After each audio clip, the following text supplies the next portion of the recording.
Here we go. Here we go. What up, though? Yeah. What up? What up? What up? What up? What up? What up? What up? What up? What up, though? What's popping? Back is broken. What's happening? Night because they want to change in their. What's popping, man? What up? There we go. What up, gangsta? Damn, man. Can I get the drops right? What's popping? What's happening? What's going on? You back in the lab with your favorite neighbor, your man Marq Nash. He is I am he. Another great episode of Breaking Beats. How y'all feel? What's the damn deal? What up? Oh, man, I got a good show planned for y'all this evening, and you gon' love it. Got to talk about it, man. Terence Crawford blasted his critics. Man, did he go off or what? Damn, Bud kind of went off.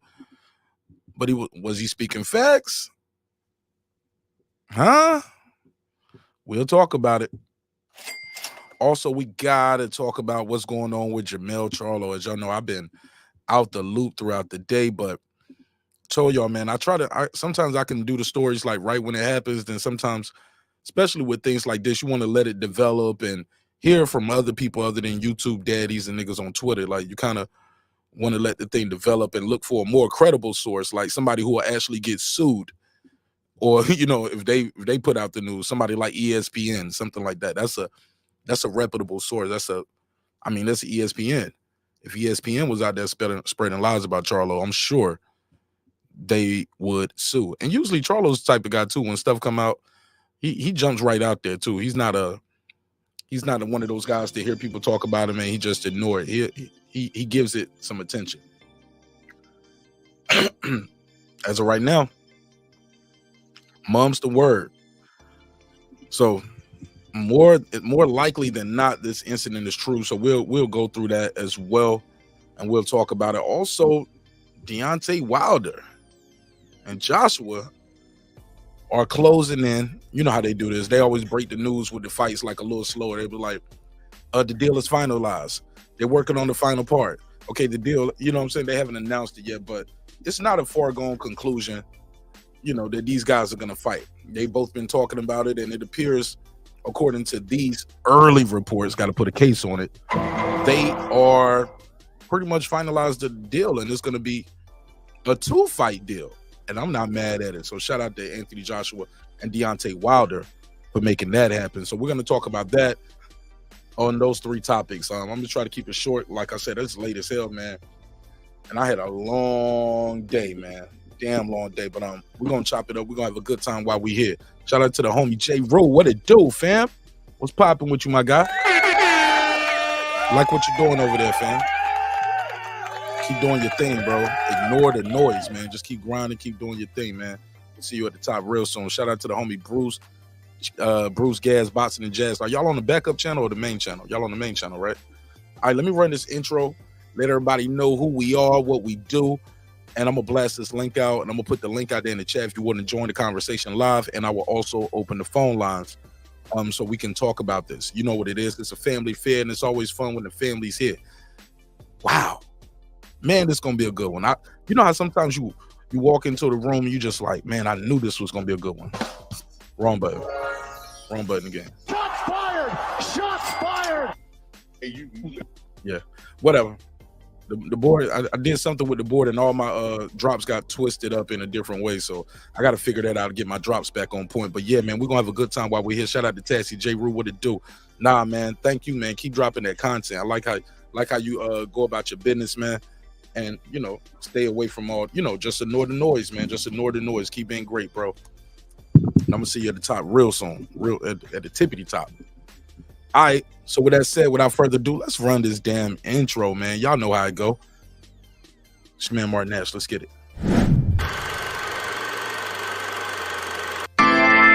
This is my passion. This is what I love to do. But some days, sometimes, I'm just like you, man. I hate this job. Damn, I hate this job. Damn, I hate this job. Damn, I hate my job. Damn, I hate this job. I'm just like you. Damn, I hate this job. Man, I hate this job. Man, I hate my job. From a good dream I awake, sun rays on my face. planning out my day, hoping this ain't the one that I catch a case. I feel so good, I feel so straight. My manager keep calling me saying, hurry up, you late. Hurry up, you late.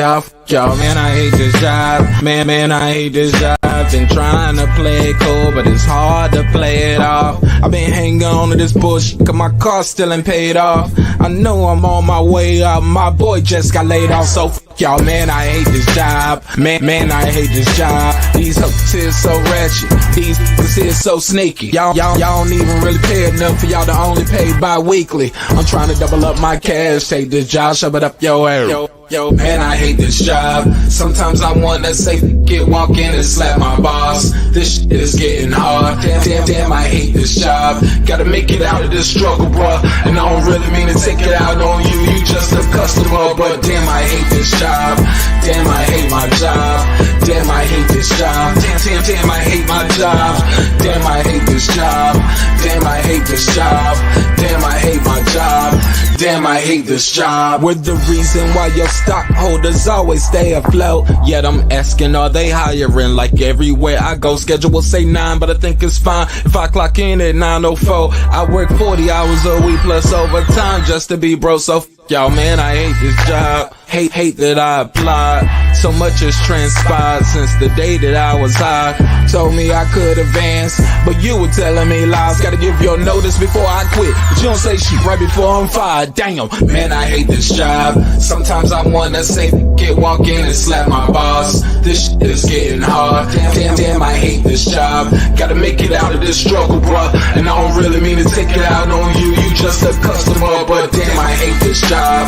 Damn, I hate my job. Damn, I hate this job. Damn, I hate my job. Damn, I hate this job. Damn, I hate this job. Damn, I hate my job. Damn, I hate this job.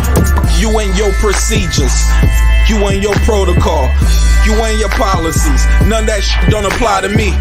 You and your quotas, you and your standards, you and your 2 sick days a year. Y'all niggas bananas. Wonder why the postman's posted with hammers, going postal with Popo on camera. His wage got him enraged, stressed out, it's hard to maintain. He flips the middle, grabs his.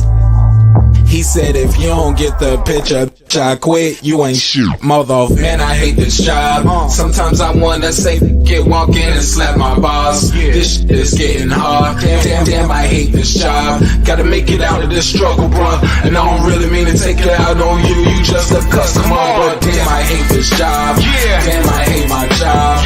Damn, I hate this job. Damn, I hate my job. Damn, I hate this job. Damn, I hate this job. Damn, I hate my job. Damn, I hate this job. Look, man, I hate this job. I put my pants on one leg at a time, just like you. I'm out here trying to take care of my family. Damn, I hate this job. It's not always glamorous, for real, but I do what I gotta do for me and mine, you know? Damn, I hate this job. Damn, I hate my job. Damn, I hate this job. Damn, I hate my job. Damn, I hate this job. Damn, I hate this job. Damn, I hate my job. Damn, I hate this job. Damn, I hate this job. Damn, I hate this job. Damn, I hate my job. Damn, I hate this job. I'm just like you, nigga. Damn, I hate this job. Man, I hate this job. Man, I hate my job.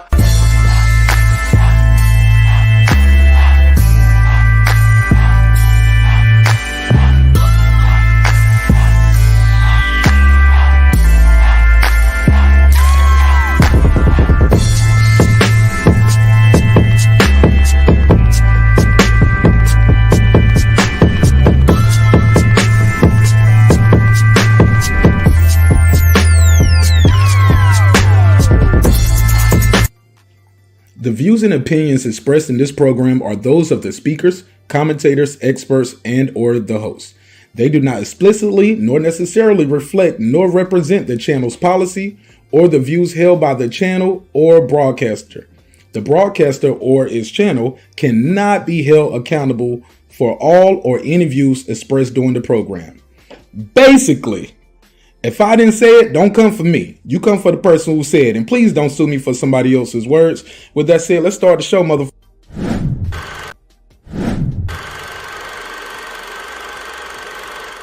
This that squad sound.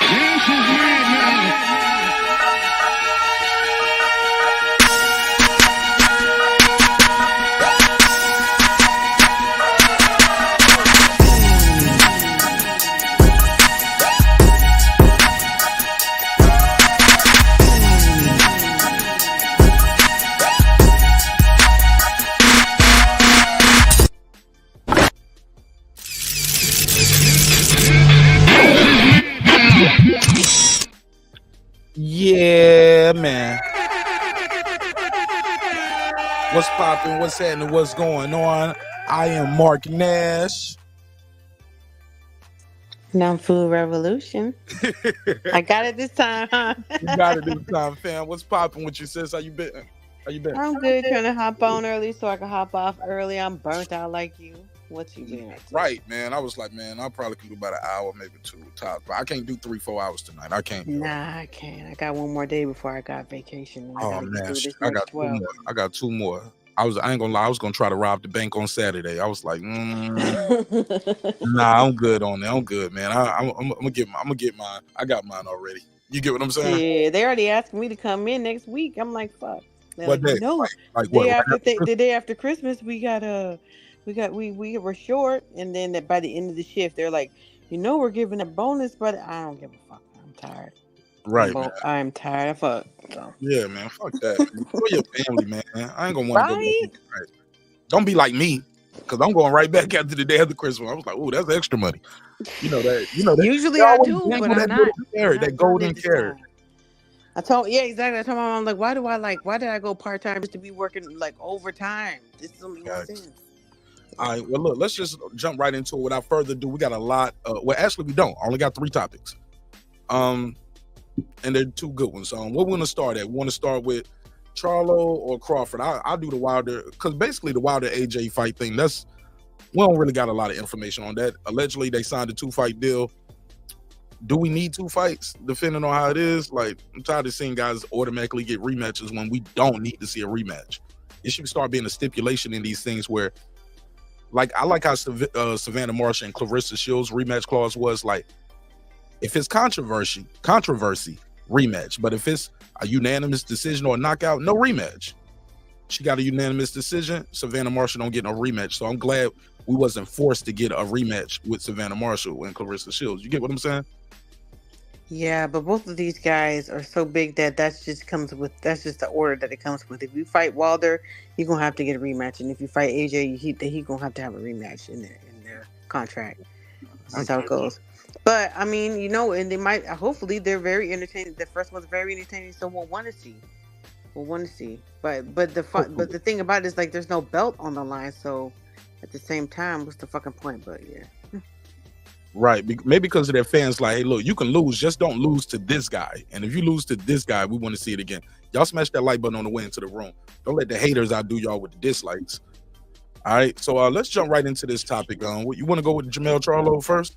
Want to go there? I'm behind on all of them, so let's go ahead and go anywhere. All right, let me share the screen. Let's share the screen. All right, so ESPN is reporting, and I'll share the screen so you'll know what I mean. This is Mike Coppinger. I know some people don't like Mike Coppinger. That some of y'all call him Mike Cappinger, but we can't deny that ESPN is a reputable source of media, correct? And they are branded by Disney, billion-dollar corporation. If they are lying, they will get sued, right? Correct. And they will get sued. Okay, here we go. Jermell Charlo arrested with misdemeanor assault. This is Mike Coppinger reporting this. This is as 7 p.m. Eastern Standard Time today. Well, yesterday now, if you're on the East Coast. Excuse me. And the read follows. Jermell Charlo was arrested on Saturday in Texas and charged with misdemeanor assault causing bodily injury to a family member. A Fort Bend County Sheriff's Office public information officer told ESPN on Wednesday. Charlo, 33, was released after bond was posted on Monday, according to court records. The victim of the alleged assault was not named. On Tuesday, according to court records, Charlo's wife, however, how you say that name? Is that Cheyenne? Cheyenne Westbrook? Yeah, I think so. All right, Cheyenne Westbrook filed for a temporary restraining order along with a divorce from Charlo. So we don't know. Wow, so this happened on Monday. So allegedly this happened on Monday. Hold on, when was he arrested? Okay, so the arrest happened on Saturday. Damn, they kept this shit low, didn't they? The arrest happened on Saturday. He posted bail on Monday. Tuesday, she filed for a restraining order and a divorce. Charlo fights on the PBC banner. Premier Boxing Champions representative did not respond to a text message seeking a comment. And that's pretty much it. You know, the rest of this is just talking about his past prior bad acts. And May of 2018, Charlo was charged with felony domestic violence after he allegedly choked his then girlfriend. The following year, he was acquitted after jury found him not guilty. Damn, that nigga had a whole trial. I missed that in 2018. Charlo had a whole trial. Damn, never heard of it. Never heard of it. All right, but that's it though. That's pretty much the gist of it. And this is reported by ESPN. Wow. Foodie, what's your take on it? Now you gotta play the audio first. Okay. Let me play the audio. You said that to me, right? Let me see. Let me plug this in.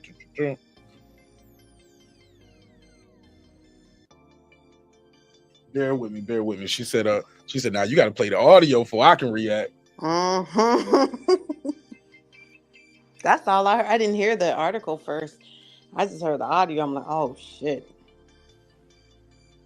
Yeah, I went straight to the Googles, man, because I was like, is this old? Is it new? Anybody else talking about this? Like any mainstream media? Like what's going on with this, man? And I actually tried to go to that Benton County Sheriff's Office and look up his name in the arrest report, and I couldn't find his name. Full disclosure, when I type in Charlo, can't find him. Jermell Charlo, can't find him. Nope. They did have a picture of Terence Crawford though for assault. They said he beat the shit out of Errol Spence July 29th, and they are still looking for him. But that's neither here nor there. Let me go right here. Here we go. Foodie, boom, got you right here. Let's play this. Hold up. It's not letting me click the link. There we go. All right. Damn, is it gone? It's gone, Foodie.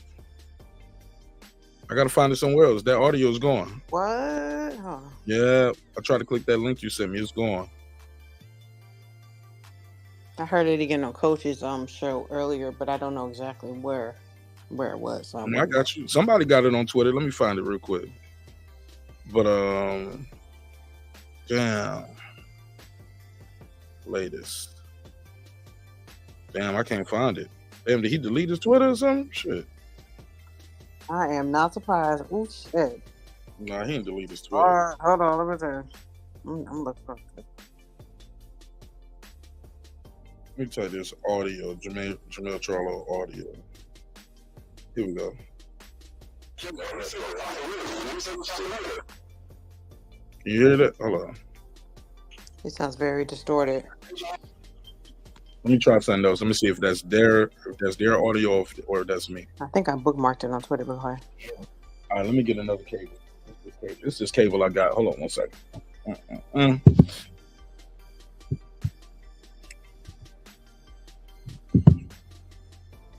All right, here we go. This should fix it right here.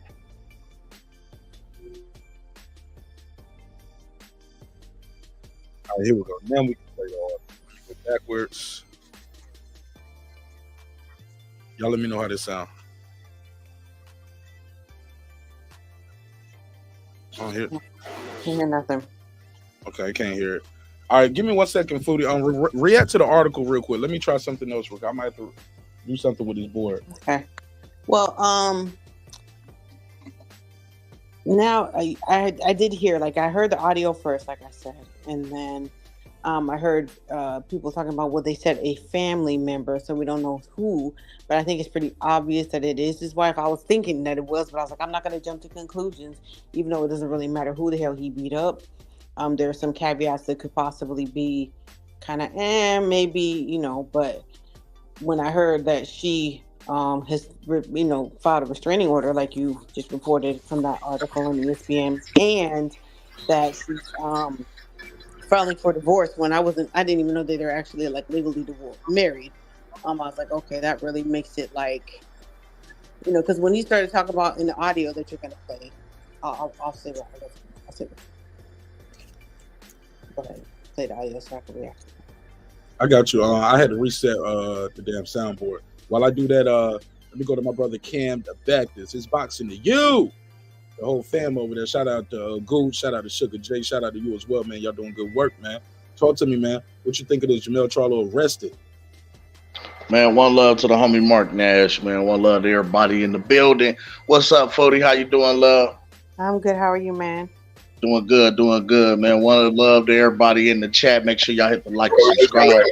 Oh, okay. I'm sorry, Kim. Let me play this quick audio. Now go right back to you, okay? Yep. Because I was just about to say, ooh, man, Let's hear it. Jay, let me say this off the rip. Change your mind. Look. What I'm really saying is, she played big tough girl, but she put. Bro, this is bad. I don't want to find out. Bro, look. I thought she was tough, bro. I thought, all right, I'm gonna do. Hey, can I show you? I hit that bitch like this. Fly in the eye, socked her in the eye, big, swole, purple, can't open. That called the cops on me, like a woman, like a regular woman. All right, go ahead, Cam. What you expect? She is a woman, my nigga. Like, kind of goofy ass shit is that. And my whole thing is this, yo. Listen, short of this woman attacking you with a weapon, attacking you with a knife, and you defending yourself, fighting for your fucking life, there's no reason for a man to hit his woman. There's no reason for a man to put his hands on a woman. Like you could have, like, bro, you are a professional fighter. You fight for a living. You know what I'm saying? Like, even though we did see she do throw some stiff shit from the shoulders, respectfully. You know what I'm saying, right? How she did Maul wife, right? But even her hitting you, bro, you could have physically restrained her. You could have moved. You could have left, my nigga. All them fucking cars y'all got, you could have hopped in one of them bitches, drove the fuck off. You know what I'm saying? I'm going on vacation. I'm going to a hotel. I'm going anywhere the fuck you're not. You know what I'm saying? Like, the whole objective is don't fuck up the bag. You know what I'm saying? Like, out of all the money that you done made, all the money you've been making, your career, everything that you had to potentially lose, if you had a team, all the people that you was employing, these is people that was looking to you to bring motherfucking me food to the table, you know what I'm saying, and put money in their pocket. And now you can't do that because you're in jail. You know what I'm saying? You'd have potentially fucked off your brand, you know what I mean, by catching this case. You know what I'm saying? Like, think of all the potential things that you could lose just from this negative connotation happening, and then you on fucking record bragging about the shit, laughing with your homies. Like, the shit is like, that shit ain't cool, man. That shit bogus. You know what I'm saying? I really can't respect it. I don't like it. You know what I mean? Like, this shit's fuck shit to me. You know what I mean? Like, I don't care how mad you get, how angry you are. Walk away, leave. You know what I mean? And mind you, I've been in toxic ass relationships where fuck shit like this didn't happen. You know what I'm saying? I went to jail for a motherfucker saying I did some shit that I didn't do.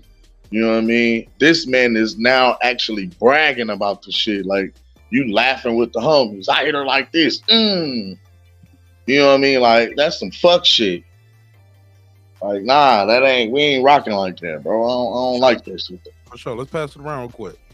Foodie, what's your take at now that you heard the audio? Then I'm gonna go to my boy Raheem the Dream Soto.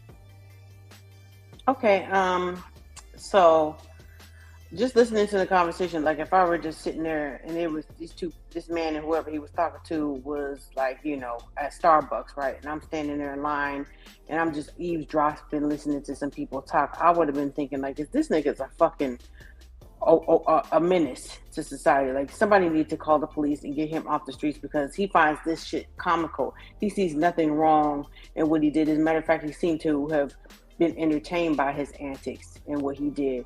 And the fact that he's talking to somebody that would not check him about that, that's a problem as well. Like, right then and there on the spot, like, hey, this shit ain't funny. There are people that have said shit to me and I'm like, hey, yeah, but that ain't really nothing to laugh about, you know? This is one of those moments. But sometimes I know people laugh because they're uncomfortable or whatever. But the thing that really irritates me, especially when we're talking about abusive or allegedly abusive or admittedly abusive men that are rich. People always say, oh man, now you done fucked up the bag, which takes away the attention of the fact that this person is an abuser, right? Like, they did it. They are an abuser. They're an abusive person. This is a person that you should not let be around your mama, your sister, your brother, or anybody like that, because this person is dangerous. This is a dangerous person and makes very bad decisions. when it comes down to who cannot control their emotions. It ain't about the money and fucking up the bag. It's that there are certain things that you can't undo. You can remake some money if you lose it, but you can't be an unabuser. Right. All right, let's go to my boy Raheem the Dream Soto. Welcome home, OG. How you been? What's going on, bro? How you? I'm good, man. You up there punishing them boys in the gym up there in Philly? Man, I'm up here getting myself back together, man. I told you what happened to me. Oh yeah. I'm getting myself back together. Stay in the fight. I just wanted to tap in, like I ain't even talked to you in a minute, but I don't know what the girl did to him, but I had been hitting my head with a kettlebell weight by a girl, right? Mm-hmm. You know what I'm saying? So I was trying to protect myself and got hit in the head with a kettlebell weight, and then I hit the bitch with an uppercut and knocked her out. So everybody said I was abusive. I'm like, I'm not abusing women. You know what I'm saying? Like she hit me first. You know what I'm saying? Like I don't know what he on. Like I'm not bragging about but when people was asking me like, yo, damn, you knocked that bitch out. I'm like, yo, bro, that's not cool. Like she went to jail and all that. You know what I'm saying? Like big gash in my face, big gash in my head and all that. But at the end of the day, like some females gotta just be chilling. Like they can't be trying to act like niggas, act like dudes jumping in, especially niggas that know how to box or niggas that do combat sports spaces, hitting them with shit. Like you gonna get fucked up. No matter what these females are saying, or you can walk away and all that. Like my man Cam was saying, you walk away. Yeah, I walked away 1,000 times, but it still came and cracked me. You know what I'm saying? So it's like, what do you do? Wow. I didn't hear him say nothing about no kettleweight. Like he ain't said. No, I'm saying I got hit with the kettleweight. Did you hear the audio of what I played? Did you hear the audio? Yeah. He was saying he hit the bitch in the eye and her eye was like. Yeah, he didn't say nothing about what she did. Let's hear this. Change your mind. Change your mind. Look. What I'm really saying is she played big tough girl, but she put. Bro, this is bad. I don't want to find out. Bro, look. I thought she was tough, bro. I thought, all right, I'm gonna do it. He's talking about he thought she was tough. Right. Like she be looking up on niggas all the time. Hey, that's some shit that you say. That's some shit that you say about a nigga that you was beefing with in the streets. Right. Like this nigga talk tough, he talk big, but he pussy. Like exactly. Not other women. We've seen her beef with other women, but not no. Yeah, like that's some shit you say to a woman like she a nigga. Exactly. That's what it sounds like to me. But anyway. But my whole thing, like some women be acting like niggas, man. Like, but there's always So what? There's always. And some niggas that like bitches. So what? Yes, indeed. Right. My mama's mama, niggas. So what though? I love the fact that something like this happens. Niggas always want to bring up the minority in the situation when all of the evidence is out there. Well, sometimes, perhaps, maybe one time when I was in band camp, like, go ahead. And you know what? I can even admittedly say, you know what I'm saying? Men be some prideful ass creatures, but when you've been with a person for so long, women know how to antagonize a man. Y'all know how to lift a man up. Y'all know how to tear a man down, especially a man that you've been with for so long. But there's discipline. There's self-control. You don't get to hit people because you don't like. That's what I'm saying. Even if I'm angry and I don't agree with what you're saying, that doesn't give me the right to put my hands. Like y'all act like y'all didn't just see the Jonathan Major shit. Like we ain't talking about Jonathan Major right now. Bro, like, now that's true too. I don't want to go. I want to talk about Jonathan Major right here. But let's stay here because even with Jonathan Major. Jonathan went the other way. This man is on record saying that he closed fist punched this woman in her eye. Like for real. I'm a nurse and I've got my glasses kicked off my face. One at a time. Because we going over each other a little too quick. Oh. I need to hear everybody. Finish saying what you were saying, Cam. Then Fruity jump back in. Then yeah, I was about to say this man is a professional boxer. He participates in combat sports. This man is his hands are registered weapons. So now let's say the state chooses to pick up this case and they choose to fuck around and upgrade his charges now. You understand what I'm saying? This man could fuck around and be facing attempted murder, assault, 2 counts of assault with a deadly weapon because his hands are registered weapons now. And you got 2 of them bitches. Say it again, because somebody in the audience the other day said that ain't a real thing. I said assault with a deadly weapon. Now, the thing is, if his hands are registered as weapons, right? Out anything short of self-defense, meaning they have to hit you first. Meaning somebody fired off in your shit first is the only way that you can hit them back. But even still, we know that the state looks at whoever the aggressor was also. No, they don't. That's a cat. Well, everything is state by state too. It's kind of, I'm about to say it becomes subjective and you know what I'm saying, it's situational, circumstantial, right? But what I mean is his hands are registered weapons off the bat. So if there's anything other than self-defense, he has just now effectively opened and shut his own case. He's doomed himself. Go ahead, Soto. Let Soto jump in. Go ahead. Bro, like, if he did do that, he's an idiot. Like, you know what I'm saying? Like I don't think that man did that. Like I said, fighting, boxing, and all. Like you hold on. You said you don't think he did what? What he just? I don't think that he just did it on some. Hit that bitch with a. Like he was saying, like, oh, the bitch thought she was a dude. So you gotta understand, like he's saying, bitch thought she was. I'm thinking that she probably did something to provoke him to make him go at her. You know what I'm saying? Objection. Facts not in evidence.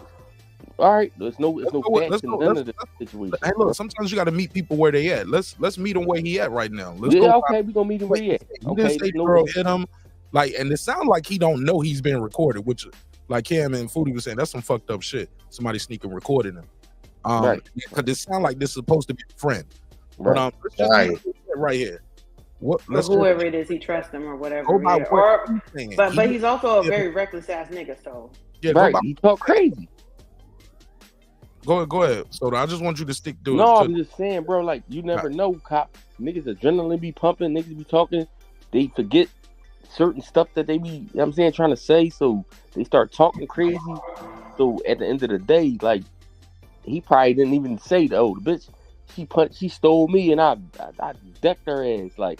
But like I said, I'm not trying to put nothing on no domestic violence, no violence against women, because you don't hit women with clothes. For this, like you're making excuses for him that he didn't even say. No, I'm just. I mean, a whole list of them there. No, you don't hit women. You don't hit women with clothes. You don't hit women. Period. That nigga said with a closed fist. Go ahead. That's a pimp shit. Yep. He said, "Yeah, real shit. Like you can shake them, you get away, you get away, slap, but I'm a karate chop the shit out this."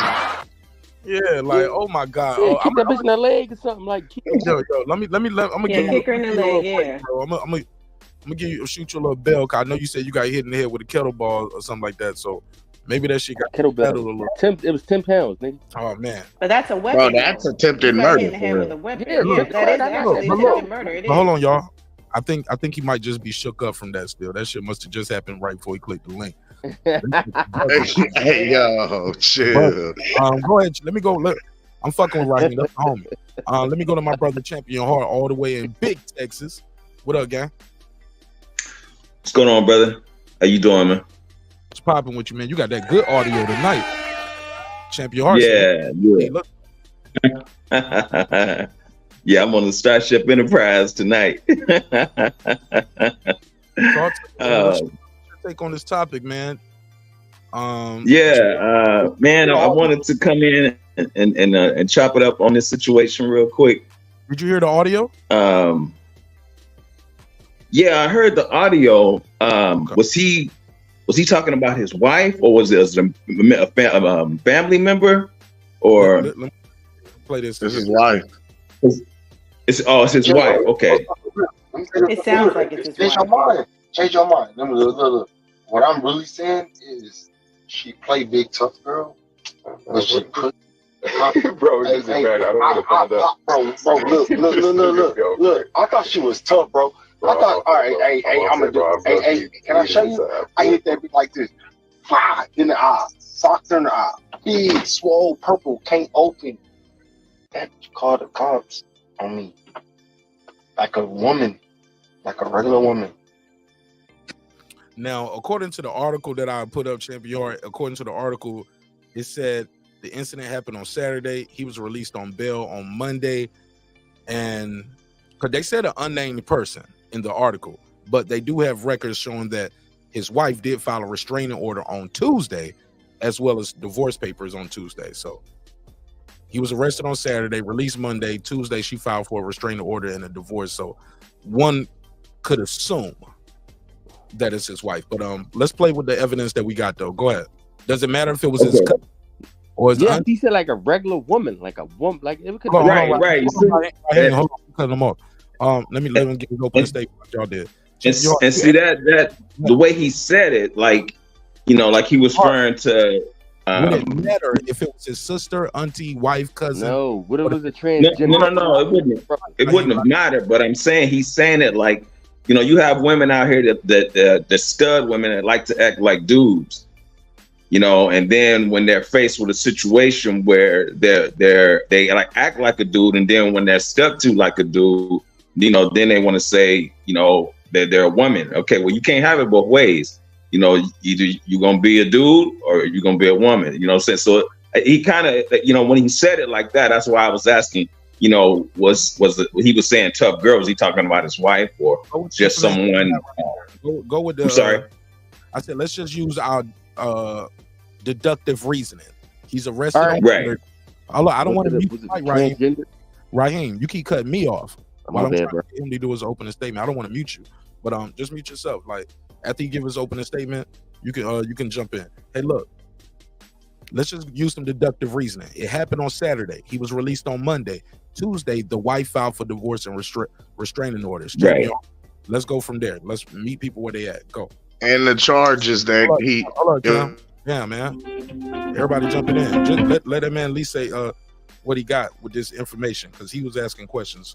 Go ahead, Champion Heart. I mean, for him to brag about it, man, to even do it, you know, with the closed fist, you know, I mean, there were situations that I've been in, and you know, I'll discuss that later as we talk about it. But you know, for him to, you know, to do that, hit her with a closed fist and then brag about it, you know, there's no remorse. So it's almost as if his intention, you know what I'm saying, wasn't a situation where he was like, you know, she forced me, you know what I'm saying? It was like his intention was to do that, you know what I'm saying? Fair enough, but nobody said closed fist. You added that. Well, we assume that because he said that he swole her eye. He socked her. Yeah, he could have. Right, he said he swole her eye out. I mean, you wouldn't do that with a slap.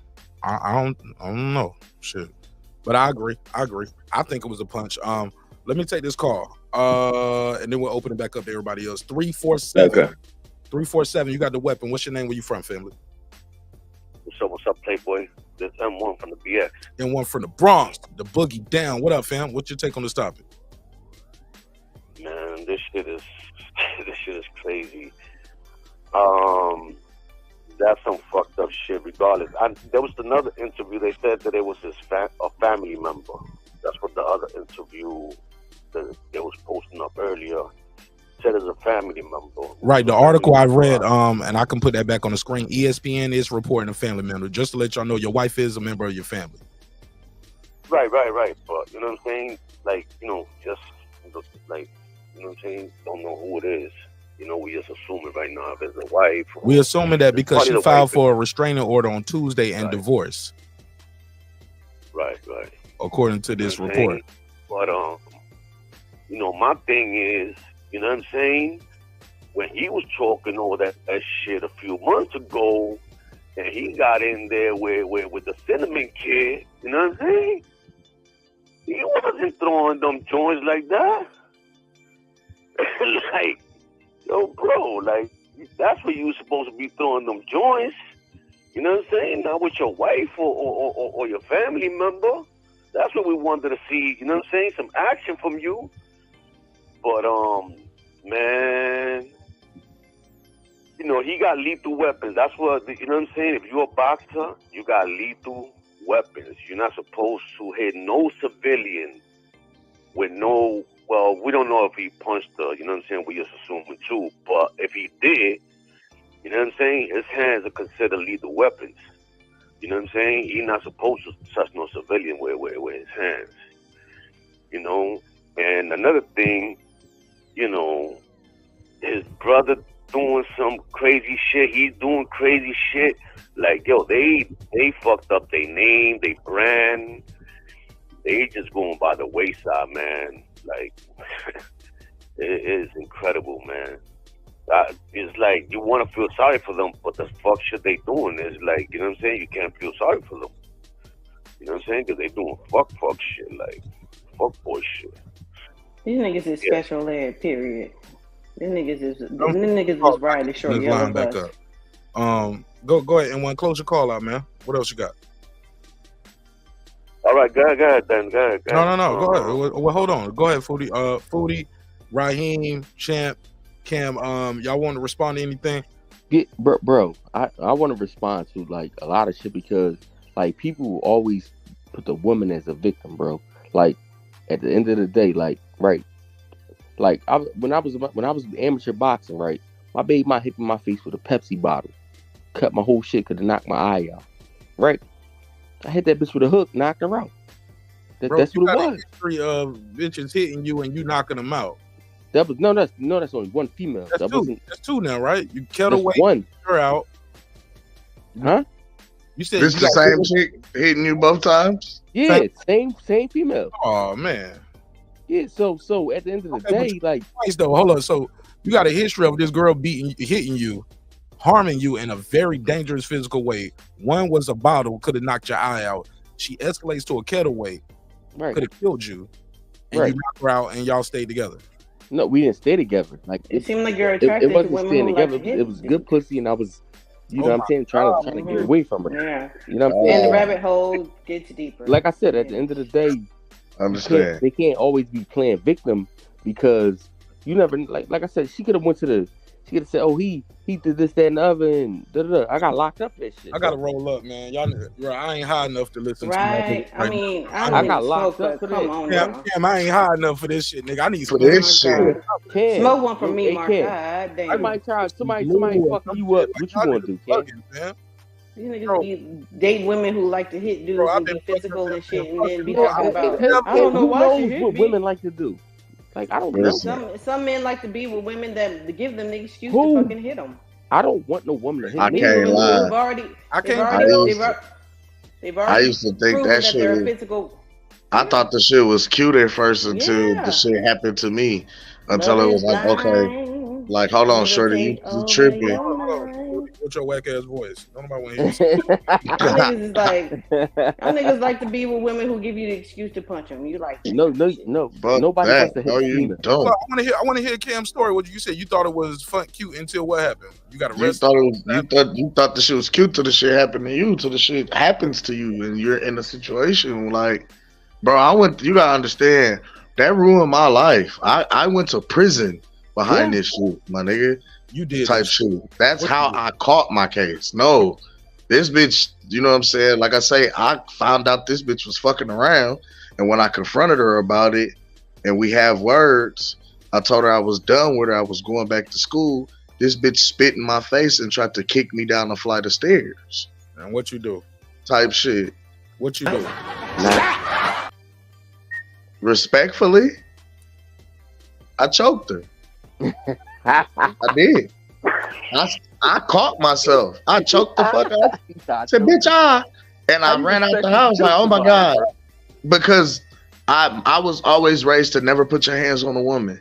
So to even feel like I have gone that far and to do some shit like that, it fucked me up. But bro, this woman in turn over that. So what else did you do? Because that sounds like I didn't do shit. That broad called the police and told them that I stabbed her, choked her, and threatened to kill her. Did she have a stab wound? Hell no. That's what I'm saying. There was no stab wound. There was no knife. There was no nothing. And because of this, I was arrested, sat in jail with a $500,000 bond fighting this shit. Yo, Cam, you ain't, bro. You ain't the point, bro. Raheem, you drumming a lot of jump in. Cause I gotta hear how this nigga get convicted for a stab with no. He ain't get convicted. He said I didn't get convicted. That's what I'm saying. I had to. I'm locked up. I had to take this shit to trial, my nigga. Okay, I ended up getting a mistrial. You said and what happened was they offered me a plea deal because I was facing 80 years on paper. You got to realize they charged me with second degree domestic assault, use of a weapon to commit a felony, terroristic threats, strangulation. So what ended up happening, man? Okay, so it's a lot of charges. So I went to trial. I was granted a mistrial, and the state actually came to me with because like I said, I sat in that bitch for 8 months. You took a deal. I took a plea deal and pled out to terroristic threats. It was like, fuck it. How much did you get for that? They gave me 15 to 30 months. And how much and you got time served too, right? Yeah. I got 8 months of that, 8 months of the 30 time served. Oh, so you did end up going to prison for it? Yeah, I went to prison. That's what I'm saying. I went to prison behind this shit because as opposed to sitting in the county for more months and having to wait for another trial, it was like, if y'all gonna sentence me right here, right now, today. The plea deal was you plea out to terroristic threats, we'll drop all the other charges, and we go from there. And mind you, I would have had to go back to the county and wait to come back to court the following month for my sentencing date. I have been in the county for 8 months. And Marq Nash, Cam is it was time to go. Oklahoma, and he in I'm in Nebraska. I'm in Omaha. Omaha. I'm in Philly, right? Like, bro, the same shit, right? 7 months. I'm sitting in the county, bro. 7 months for something I ain't even do. Robbery type shit. You know what I'm saying? Same bullshit. Like, the bitches, she did the shit to me. Like, hey, mind you, no money. So you got a public pretender. Hold on, let me pass it around. Let's go back to Foodie and Champion Heart, and we're gonna go back to the Bronx as well. Champion Heart, what you think of this shit that you hearing, man? Cam stabbed that bitch. I don't care what y'all say. He stabbed that bitch. Oh, you a whole ass nigga for that.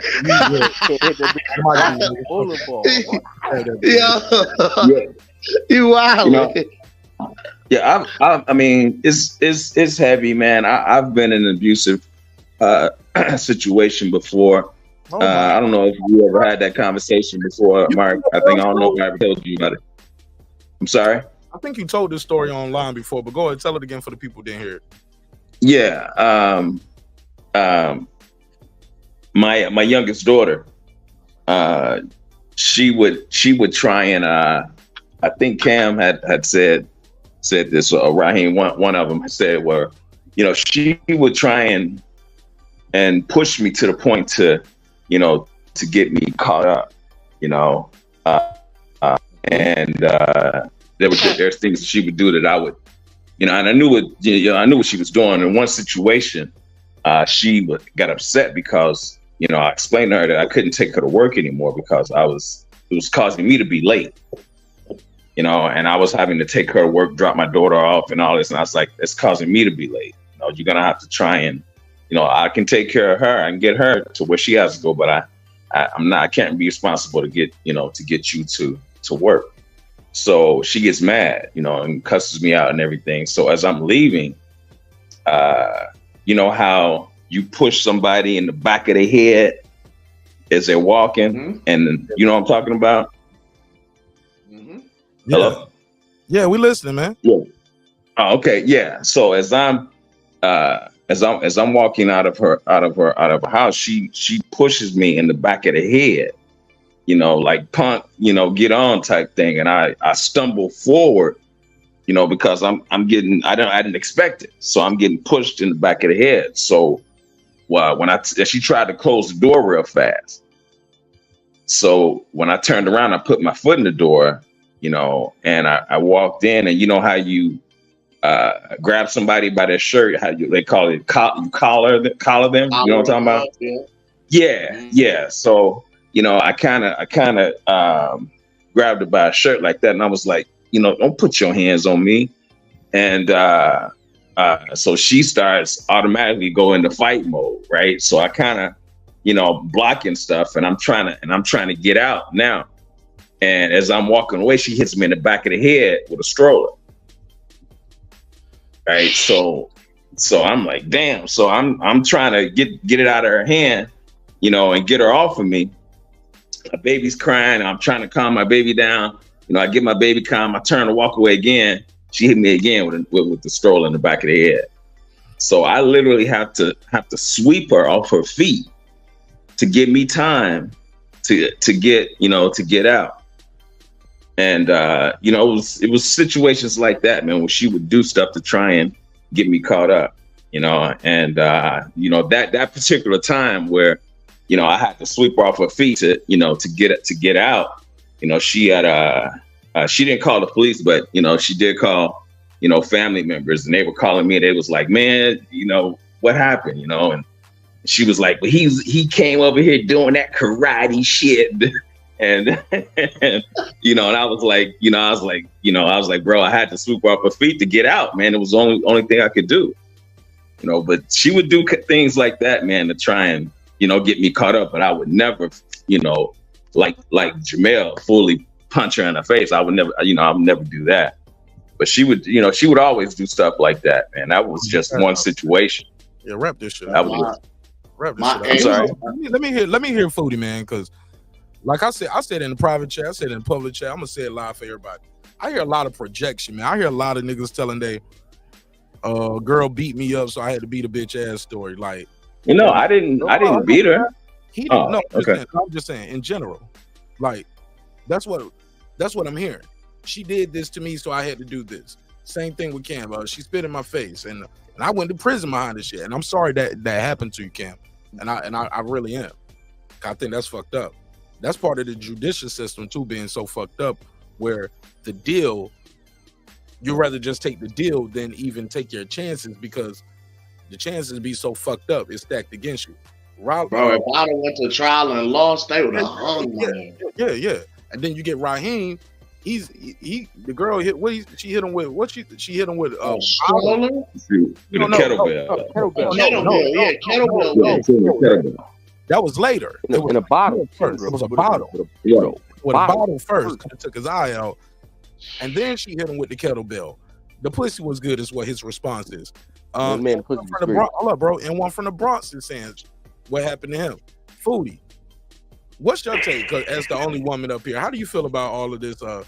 Evidently, all these niggas on the panel, all these hardcore boxing niggas, be getting their ass whooped by bitches, respectfully. Well, fuck you. niggas, bitches getting knocked the fuck out. Jermell Charlo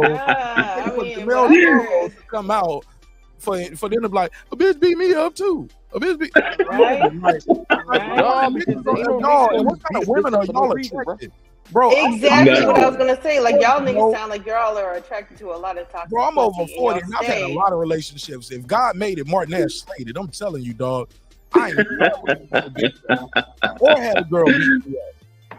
Marq Nash, what's going on?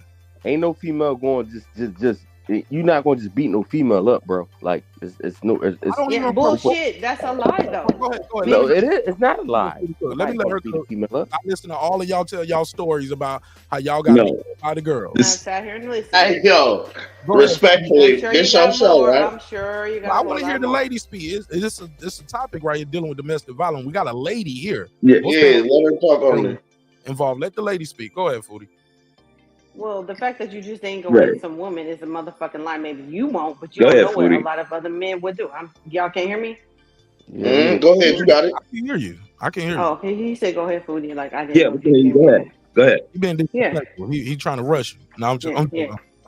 He want to fight. He want to fight.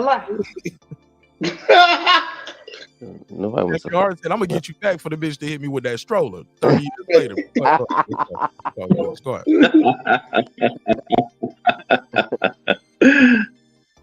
Go ahead, Foodie. Did you at least pinch the bitch? All right, I'm sorry. Go ahead, Foodie. Well, like you said, I mean, there's a lot that's been said. I can't respond to everybody's, domestic violence story that happened to them. But on the topic, like none of these things that you guys have brought up have been brought up in this situation. And we have heard there's been a pattern of the Charlos not making the best decisions, and sometimes you have to take responsibility, even if you are the victim, simply picking the wrong kind of people to be with. Like it's cute when a chick is getting rowdy over you, you know, for looking at another girl, or she fighting everybody. You think that's cute, but then when that person, you find that is the way that they deal with conflict, and then that person comes and uses that same method of conflict against you, then it ain't cute. So you have to take responsibility for that. That's all I'll say about all you guys in your, you know, domestic violence. I'm gonna start me a fucking, you know, there's so many women and children's shelters. I'm gonna start me a men's domestic violence shelter for all you niggas. You know, y'all gonna be my first motherfucking tenants there, because y'all got some stories. Every time you hear about a nigga hitting a woman, you want to talk about how you done been hit with all of these crazy things, when you know by nature and by history that is the exception to the rule. That is not the rule. There are, yes, some women who will look up on the dudes and want to fight dudes. That is not the rule. That is the exception to the rule, because just by basic logic, if you're dealing with logical people, logical women, they're not going to be out there swinging on niggas and all that kind of shit. Niggas get mad because a woman says something that they don't like, and because you're not smart enough, or she hit you in a place where it hurt your heart, you feel like you should be able to get your get back by hitting a woman, and that's some bullshit. But that wasn't anything that he said that happened. But even if he didn't hit her, it's for a woman to want to divorce somebody who's got the kind of stature that he has in society or whatever, and get a restraining order, then she must feel like maybe he's done this before, and now this is the last straw, or maybe I don't want to be the next person that he hits. So sometimes it doesn't necessarily have to be she didn't been hit, but she do like to get out there and fight or whatever. And this nigga sounded like he was testing her gangster. That's what it sounded like in the clip that we heard. He was like, "Oh, she thinks she big and bad, maybe not against niggas, because this but is he a never little said woman. her. She's small." Hold on. I got two other people, man. Hold up, bro. Yeah, because But she's small, but her, bro. Come, let's we got to use that. Like I said, using deductive reasoning and the events that have happened in the sequence that they have happened, then it sounds like it could be her. But even if it wasn't, like I said, maybe she had seen this shit happen before with other people. She don't want to be the next one, but that's it. Queen P told me I spelled panel wrong. I'm sorry. Queen P, can you fix it for me? Let me 347. Talk to me. Yeah, bro. This shit is wild. Right. Yo, anyway, for me, bro, I got rules, bro. If I meet a chick but she even starts arguing, you know what I'm saying, in a matter of a few months.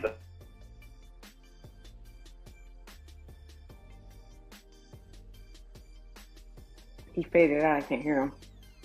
Oh, you know what? I got to mute my mic. My bad. I muted myself over here. I got to mute the board. Go ahead. Say that last part again. I muted you, bro. Yeah, you know what I'm saying? Like, I got a rule. You know what I'm saying? If I'm dating a chick or seeing a chick and she starts arguing, as soon as she starts arguing a few times, bro, I'm gone, bro. I'm not, bro. Fucking life is too stressful to have a partner that's gonna be stressing you out too, bro. That shit don't even make no sense. You know what I'm saying? To me, anyway. So, you know what I'm saying? I nick that shit in the butt quick. We not doing that. You know what I'm saying? If you know what I'm saying? If we can't talk, if we can't, you know what I'm saying? Talk about shit, man. Bro, hell no. You think I'm going to jail for a chick? Nah, bro. I don't care how good it is, bro. I'm not doing it, man. Fair enough. You know what I'm saying? Fair enough. I know what you're saying. You know what I'm saying? I know what you're saying. What you're saying, son? You know what I'm saying? Know what I mean? But yeah, that's it. Man, that's it. You ain't gotta stretch it out. You ain't gotta stretch it out. Yeah, that's it. Yeah. Let's go to Dub right side. What up, Dub? What up, Mark? Can you hear me? Dub right side, loud and clear, sir. Talk to me. Appreciate you, man. Much love to you. As always, shout out to you. Shout out to the panel, the chat. I hadn't heard the entire conversation. I'm gonna just say going into what Charlo. Hold on. Let me play the audio. Did you hear the audio? I heard. Don't play it. I don't want to hear it again. Did you see the report that ESPN put out? No, I didn't see. I didn't see that piece of it. I didn't see that piece of it. The alleged assault happened on Saturday. Charlo was released on Monday. On Tuesday, Charlo's wife Cheyenne Westbrook filed for a temporary restraining order along with a divorce from Charlo. That's what we have. Well, I mean, if from what the recording showed, you know what I'm saying. If that's accurate information, which I mean, it sounds very accurate to me, put that man under the jail. It is what it is. Ain't no way you should be proud or be basking in any type of glory of putting your hands on a female, regardless of how you look at her, whatever it is. I don't know nothing about it, but all I'm telling you is if you done black somebody's eye, made it purple from your comments, and what it seemed like for you to be proud of doing it, put him under the jail. Put him under the jail, in my opinion. All right, that's everybody. It's open up to everybody again. And the phone lines are open if you want to call in, voice your opinion, tell me what you think of this situation. Jermell Charlo has been arrested on Saturday, released on Monday. Wife filed for a restraining order and a divorce on Tuesday. This is all according to ESPN. So you can cross-reference that, take that with a grain of salt. I find it very credible because something like this, ESPN definitely would be sued for if this was not true. So I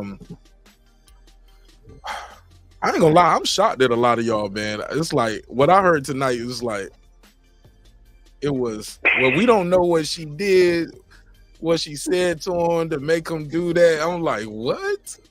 No, I can't even say that. That ain't right. Bro, that's what Raheem said. Bro, take discipline. No, I didn't say that.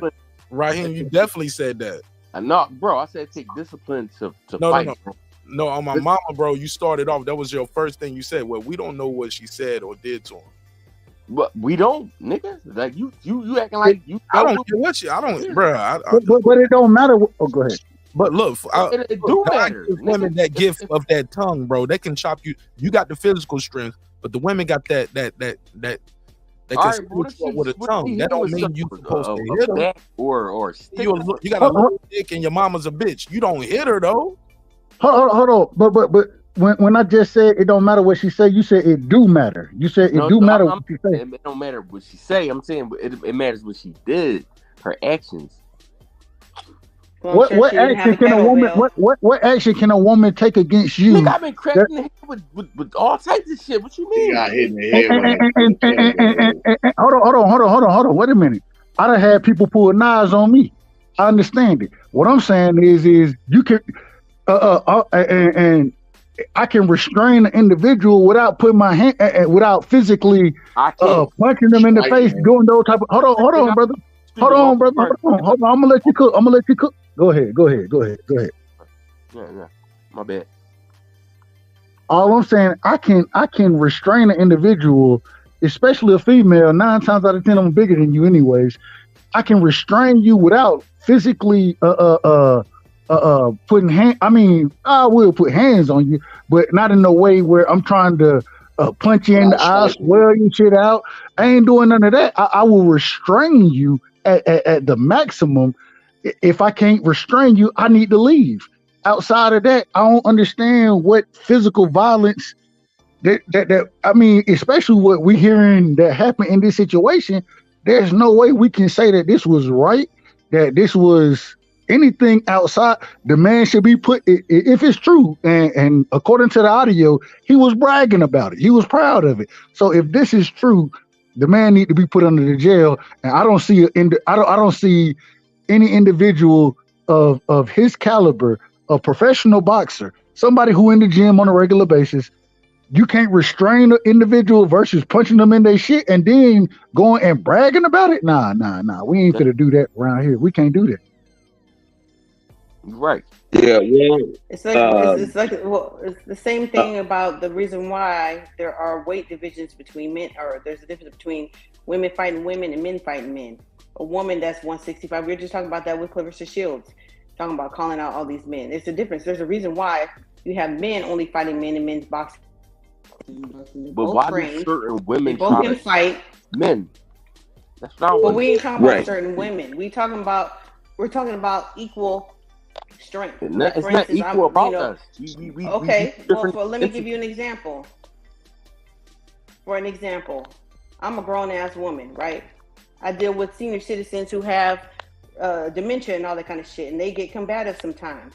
Am I gonna be like, oh yeah, they sit there and they're scratching at me, and I just knocked the motherfucker out, and I'm proud of that shit, man, because this motherfucker thought they was so bad. Or a fucking kindergartner. I'm a kindergarten teacher. They can be big ass kindergartners nowadays. You know what I'm saying? Doing all kind of crazy shit. Oh yeah, well I would knock that motherfucker out because no, I'm going to jail. Because I have a physical responsibility, a moral, a social, and a logical responsibility to know that if I use my full force on this person, that I'm going to really hurt them really bad. And I'm not going to put myself in that situation. It's no different. Fair enough. Let me go to unbiased fan Brim Reaper just called in. What up, fam? What's up, guy? How you doing, brother? What's popping with you? Talk to me. What you think of this topic? Man, I can't call it. Listen, shout out to everybody on the panel. So I had a situation back in 2007. This female was dealing with. She was bad. She was, you know, we ended up being cooler afterwards. But she put her hands on me. And you know what I did? I left her ass. Jermell Charlo, a bitch ass nigga, man. Simple as day, a bitch ass nigga. I was right when I was calling him Gazelle only. He a bitch ass nigga. It ain't too much more to say to that. So I heard that audio. Somebody need to bust his fucking mouth open. He a bitch ass nigga. That's it. He's a bork ass, prick ass, soft ass, bitch ass nigga. There's a reason why I ain't like this nigga. He proved it because he a bitch ass nigga. That's some bitch shit. There's no excuse. No nothing. Soft. Bitch ass nigga. I mean, even if she put, I had a woman pull a knife on me before. You know what I did? I ran the fuck out the house. I got the fuck out the house. Then when she calmed down, she apologized. And I didn't deal with her ass no more. That's it. Sucker shit, man. What's wrong with the generation? Ain't no excuse for that shit, bro. Ain't no excuse for that shit. That shit is weak as fuck. And you bragging about it? Bitch ass nigga, man. If he go to jail, hold on and wash his ass the fuck up. Maybe he'll wake the fuck up and be a man and stop being a bitch ass nigga because he's a band. A bitch ass nigga. When I say it stands, Gazelle only. He had all this fight for his wife, but he had no fight for Canelo. Suck ass nigga. I agree. Brim, Brim, can you tell us how you really feel though? That's a great question. So, how I feel is I don't approve of the man's actions. I said, is that Stephen Brimley? Like, go ahead. What you say, Brim? No, I don't approve of the man's actions. You got to have some type of form of self-control. Listen, I'm a hot-headed motherfucker, but I never would get that hot-headed where I put my hands on a female and punch her in her shit. The worst I've ever did was push a female and push her off me and then get off me. I'm not putting my hands on her. I'll punch a wall before I punch a female. It's a sucker-ass shit, sucker-ass move, bro. There's no excuse. There's no, oh, what did she do? None of that. Thank you, Brim, because all these whataboutisms was getting on my nerves, bro. And I ain't gonna lie, when you started, I thought that's what you was gonna go to. It was like, well, I remember a girl pulled a knife on me. Now, if your life is in danger, that's a different conversation. Like, but that ain't the case here. We know that ain't the case. Like, everybody got, I get it. Some shit happened, but the coincidence of everybody up here, everybody don't had a girl do, and like, bro, he ain't say she did none of that. They like niggas are knowing the audio of him laughing and joking and clowning about it. That's what I'm saying. She ain't pulling no burner on him. She ain't pulling no knife on him. None of that. He's talking about her being tough. Punched me, she was diesel. Yeah. She was diesel. She wasn't no soft ass nigga. She beat niggas up. Damn, I could have went to war with her. You had little baby D for Friday, didn't you? Weightlifter out there. Yeah, bro. Bodybuilder. Hell yeah, I was day in this bitch. Chasing your ass around the car, nigga. Nah, that ain't happened. It ain't go that far. I just got the fuck out of Dodge. Just like, all right, a word. I just walked out. That's it. But But Mark, you can't say everybody saying that. I don't think everybody's saying that up here. No, everybody ain't saying that. No, it's just It's hyperbole. everybody ain't saying that, Mark. I Everybody ain't saying that. think Mark just Mark about facetious. how suckerish that was. Look, he's being facetious. He's being an asshole. Yeah. Yeah, I trust my gut. I trust my I gut. don't know. It was sounding like everybody had a motherfucking war story. They didn't got into war with a woman. So Cootie, the playback is on my side, huh? yes, it is. Playback is on my side. No, it's not. Because the first thing I said was I don't agree with a man putting his hands on a woman. That was the first thing I said. A woman can't put their hands on a man with weight. Like, but nobody should be putting their hands on anybody. Personal story that has nothing to do with what happened in this situation. No, Right. you don't know what happened. Nowhere near.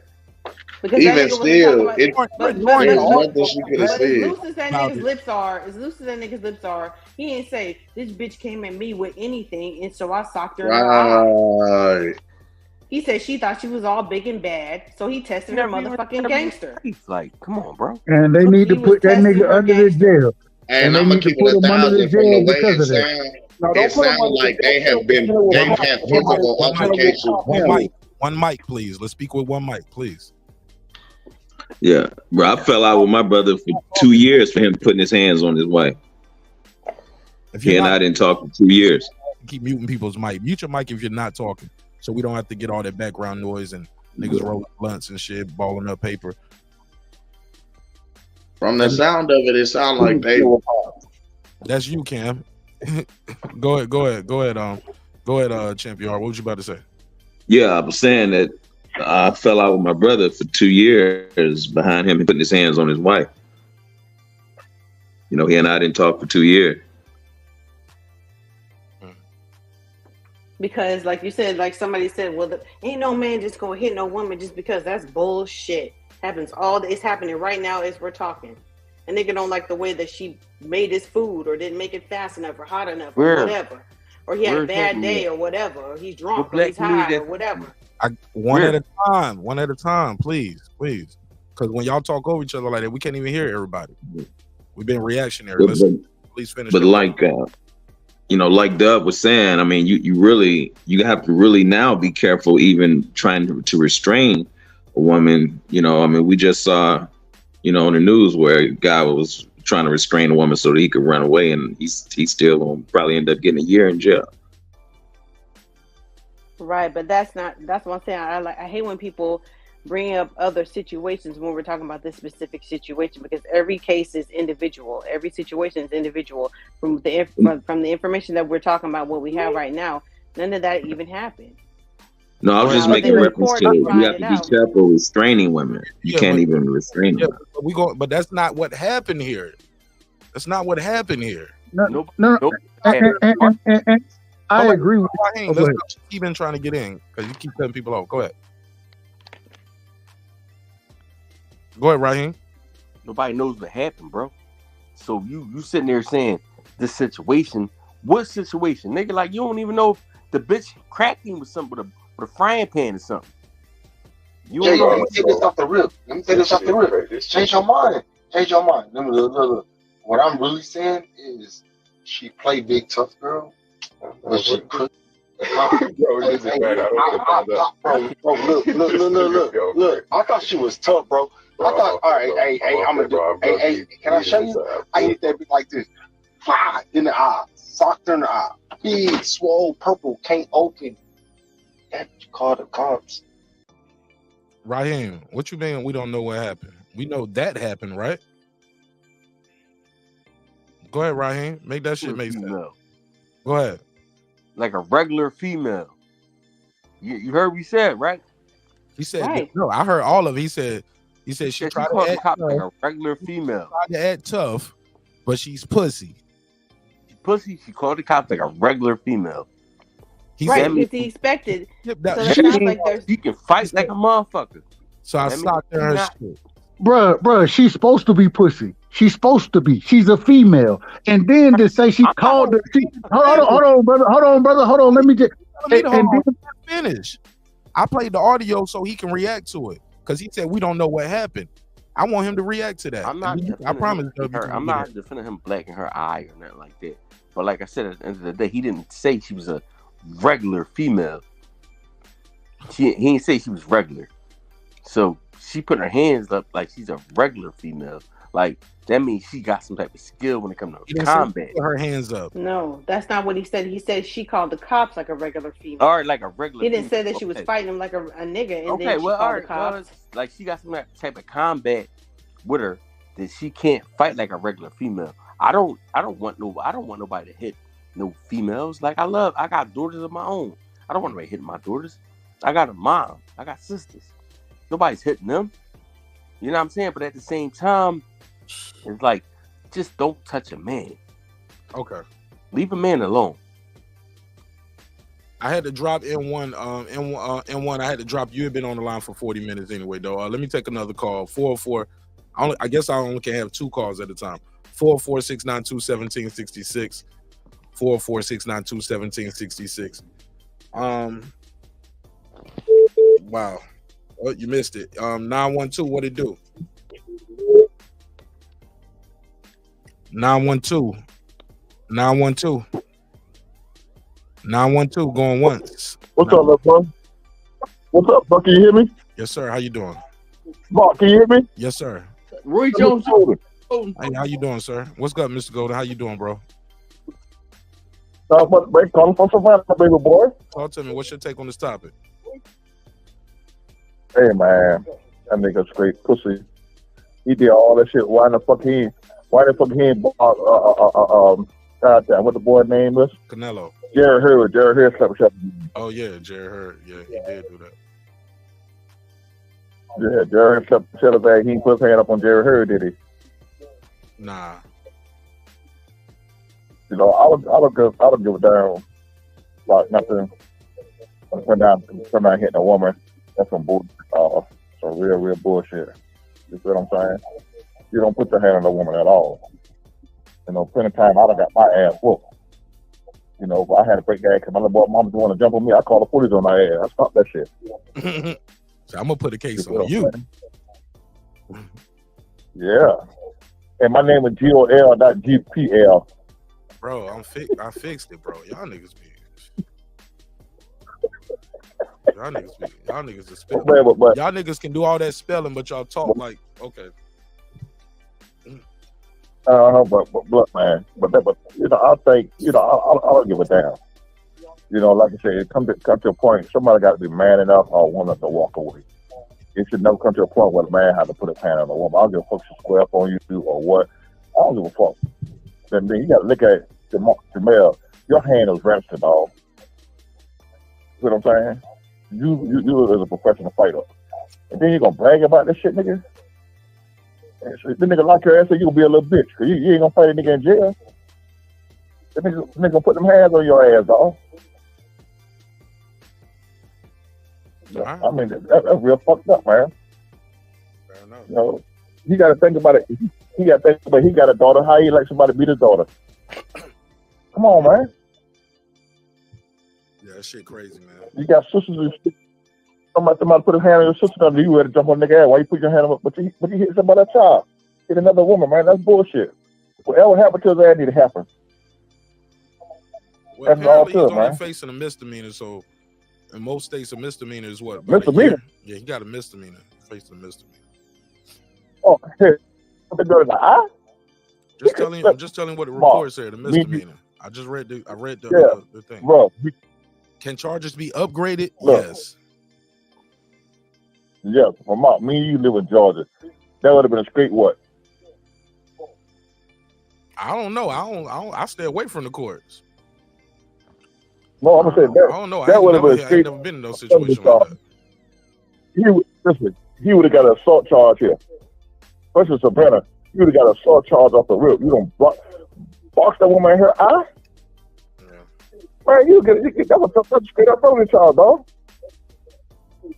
Yeah, it's crazy. All right, let's open everybody else, man. Let's pass it around. Go ahead, Doug. What was you trying to get in? Sorry. No. All I was saying was is overall that regardless, especially with the audio that we done heard, the man bragging about this situation, I don't give a damn about anybody else's situation. Just in this situation, that man need to be put under. And to be proud of something like that. I mean, it's disgraceful, and it's just embarrassing to hear him being proud of that type of situation and the way he was explaining it in the audio that's being presented. Hey, and I'm gonna keep it a bean. Whoever leaked that audio is not his friend, bro. They can leak. They not his homie. They can leak whatever they want to leak. He probably was saying some other shit before that. They gonna leak whatever they want to leak, bro. Like I'm just saying, this is very damaging to his career, to his case.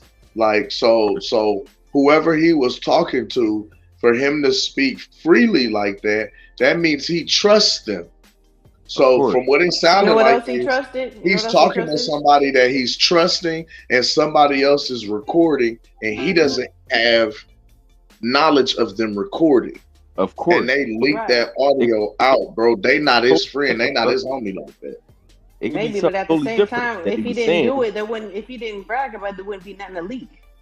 It don't matter if you brag about, like I bragged about knocking my baby mama out 1,000,000 times. Like, okay, here we go again. See, there you go telling yourself. You don't get the whole story. Like, you get half the story.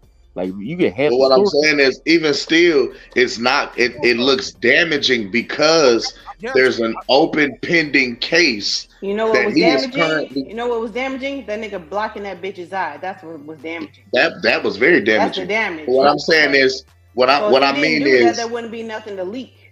The fact that you're getting the story. The fact is, the whole story. Even if he did it, but now them proving it is another thing, right? Right. But so if he didn't have. You're now on record admitting to doing this.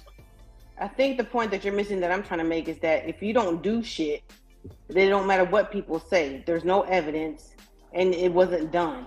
If you do stupid shit, if you play stupid games, you're gonna win stupid fucking prizes.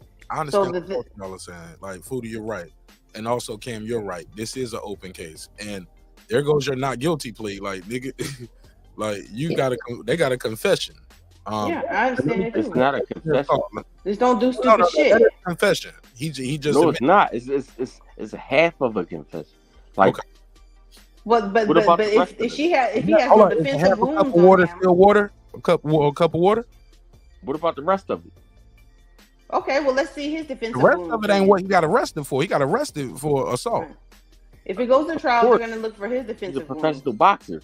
He's the only one that got charged. He didn't get charged. And if he's the victim, then why didn't he call the police then? Oh, right. see, y'all women. Oh, I hear you. You sound like you defending it, but that's okay. I'm not defending him. Like, look, it's the same shit. Like, the ball got chased down New York. Somebody hit me in the head with a kettlebell. I'm gonna call the police. To do with Jonathan Majors. It's the same shit. No, we did the Jonathan Majors story 2 days ago. Jonathan Majors then black her eye, and was not on. And Jonathan Majors is not on the audio recording, bragging about it. Bragging about hitting her, bro. Not the same thing. Man, bro, that shit. Not the same thing. It's not the same thing. That's like if they would have we got Jonathan Majors right after the case happened. We got Jonathan Majors on the set of his new Marvel movie, bragging to one of his coworkers. Yeah, the little white bitch was tripping, man. I had to choke her ass up. I put her in the car. We ain't got to do all of that. We ain't got to do all of that. We ain't got to call that stretching it out with more whataboutisms and more examples. This nigga know this is not the same thing. A guy running away from his girlfriend. It's not even the same girl. A guy running away from his girlfriend is not the same. He ain't even hit his girlfriend. Like, I said, a guy running away from his girlfriend is not the same. And we seeing that on camera. It's not the same as a guy on audio talking about how he hit the girl. It's not the same. He hit a girl, not his girl. No, he punched his wife. I got one. I just gotta ask. Can I ask a question? Put it in the private hosting. And I'm trying to lead to something, y'all. I got somebody waiting on the call right here, trying to segue. Y'all got to trust me sometimes. Y'all got to trust me. I know it don't seem like I know what I'm doing sometimes. I know what I'm doing, Mike, bro. Really? You promise? So Raheem, all I was trying to say is that's not the same thing. We got a caller, 410. You on the floor? Tell them your name. Where you from? It's Jerry, Mark. What's up, everybody? I'm from Baltimore. Hey, man. Let me just flow with this, and I'll flow right with it. I'll tell you this little story. I don't believe in beating women and blah, blah, blah, blah, blah, blah, right? But I had this girl I used to date when I was about 21, 22, right before I got married. We go out drinking, right? We go out drinking, and we close the place down. And so she would get blindingly drunk. And she had told me several times that when she gets like that, she either wants to fight or fuck or both. And we had some physical altercations a couple of times prior. But, you know, every weekend we doing the same thing. We're going out drinking, right? So back then, I used to drink and drive. I don't do that no more for years now. But what I would do is when I would leave the bar, I would find a 7-Eleven or a farm store, the nearest convenience store. I'd go in there, get a water, a coffee, a hot dog, piece of pizza, something, you know, and I'd usually sit in the parking lot until I felt right. Well, that night was no different. But as soon as we left the bar, she started her shit, and I knew something was going to spark off. The 7-Eleven wasn't but about a mile up the street. We go up there, and I get out the truck, and she gets out of the truck. We go in the store. She's pushing me in the back, down the aisles and shit like that, and just fucking with me the whole time we're in there, up in my face and all kinds of shit. So we leave out the store. I'm walking to the truck. I didn't park right in the front of the store. I was parked on the other side. I'm walking to the truck, and I got my back to her. I'm not paying much attention. I'm assuming she's going around to get on the other side, right? All of a sudden, I open up the truck door. She kicks me in the balls from behind, man. I mean, hard. She was about 5'6". She wasn't very tall, but she was big, and she was strong.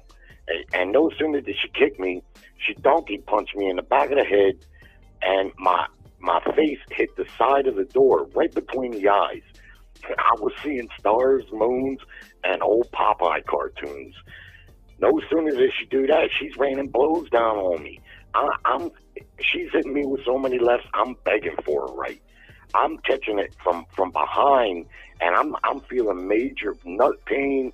I'm dizzy, and just, you know, I stand up, and I swung my backhand around with a fist and caught her on the side of the head with a forearm, and that rocked her, right? And we wound up in like a twisted knot down on the ground, and a fucking cop pulled up, and he seen us fighting. And long story a little bit longer, he didn't do shit.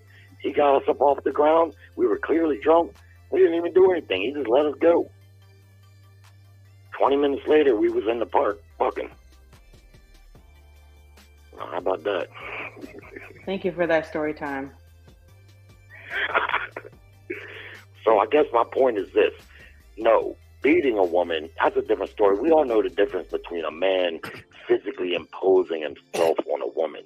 But there's plenty of times when women, and there's a good example, I don't know what she would have done to me had I not got up and defended myself.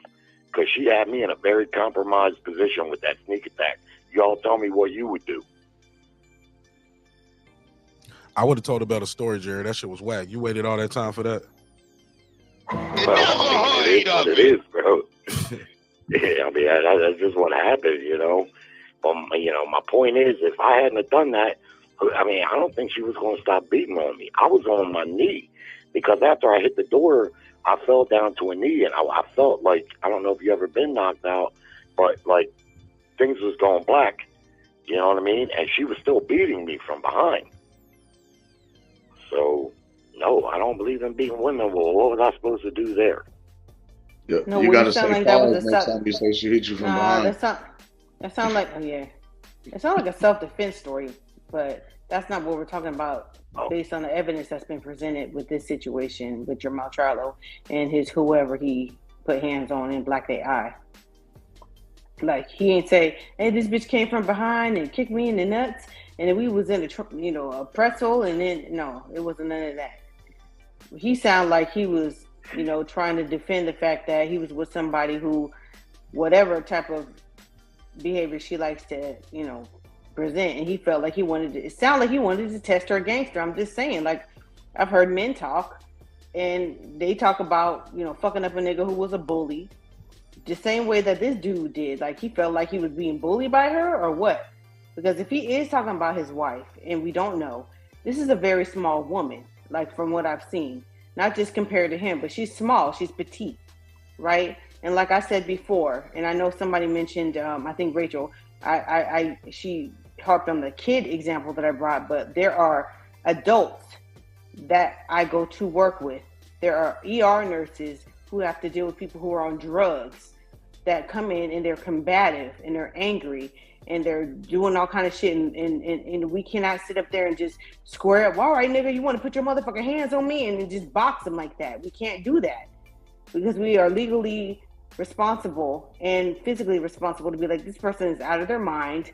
I need to call the security. I need to call another male nurse or somebody like that to help me in this situation to restrain them. And there are even legal boundaries on restraints and what types of restraints we can put on them.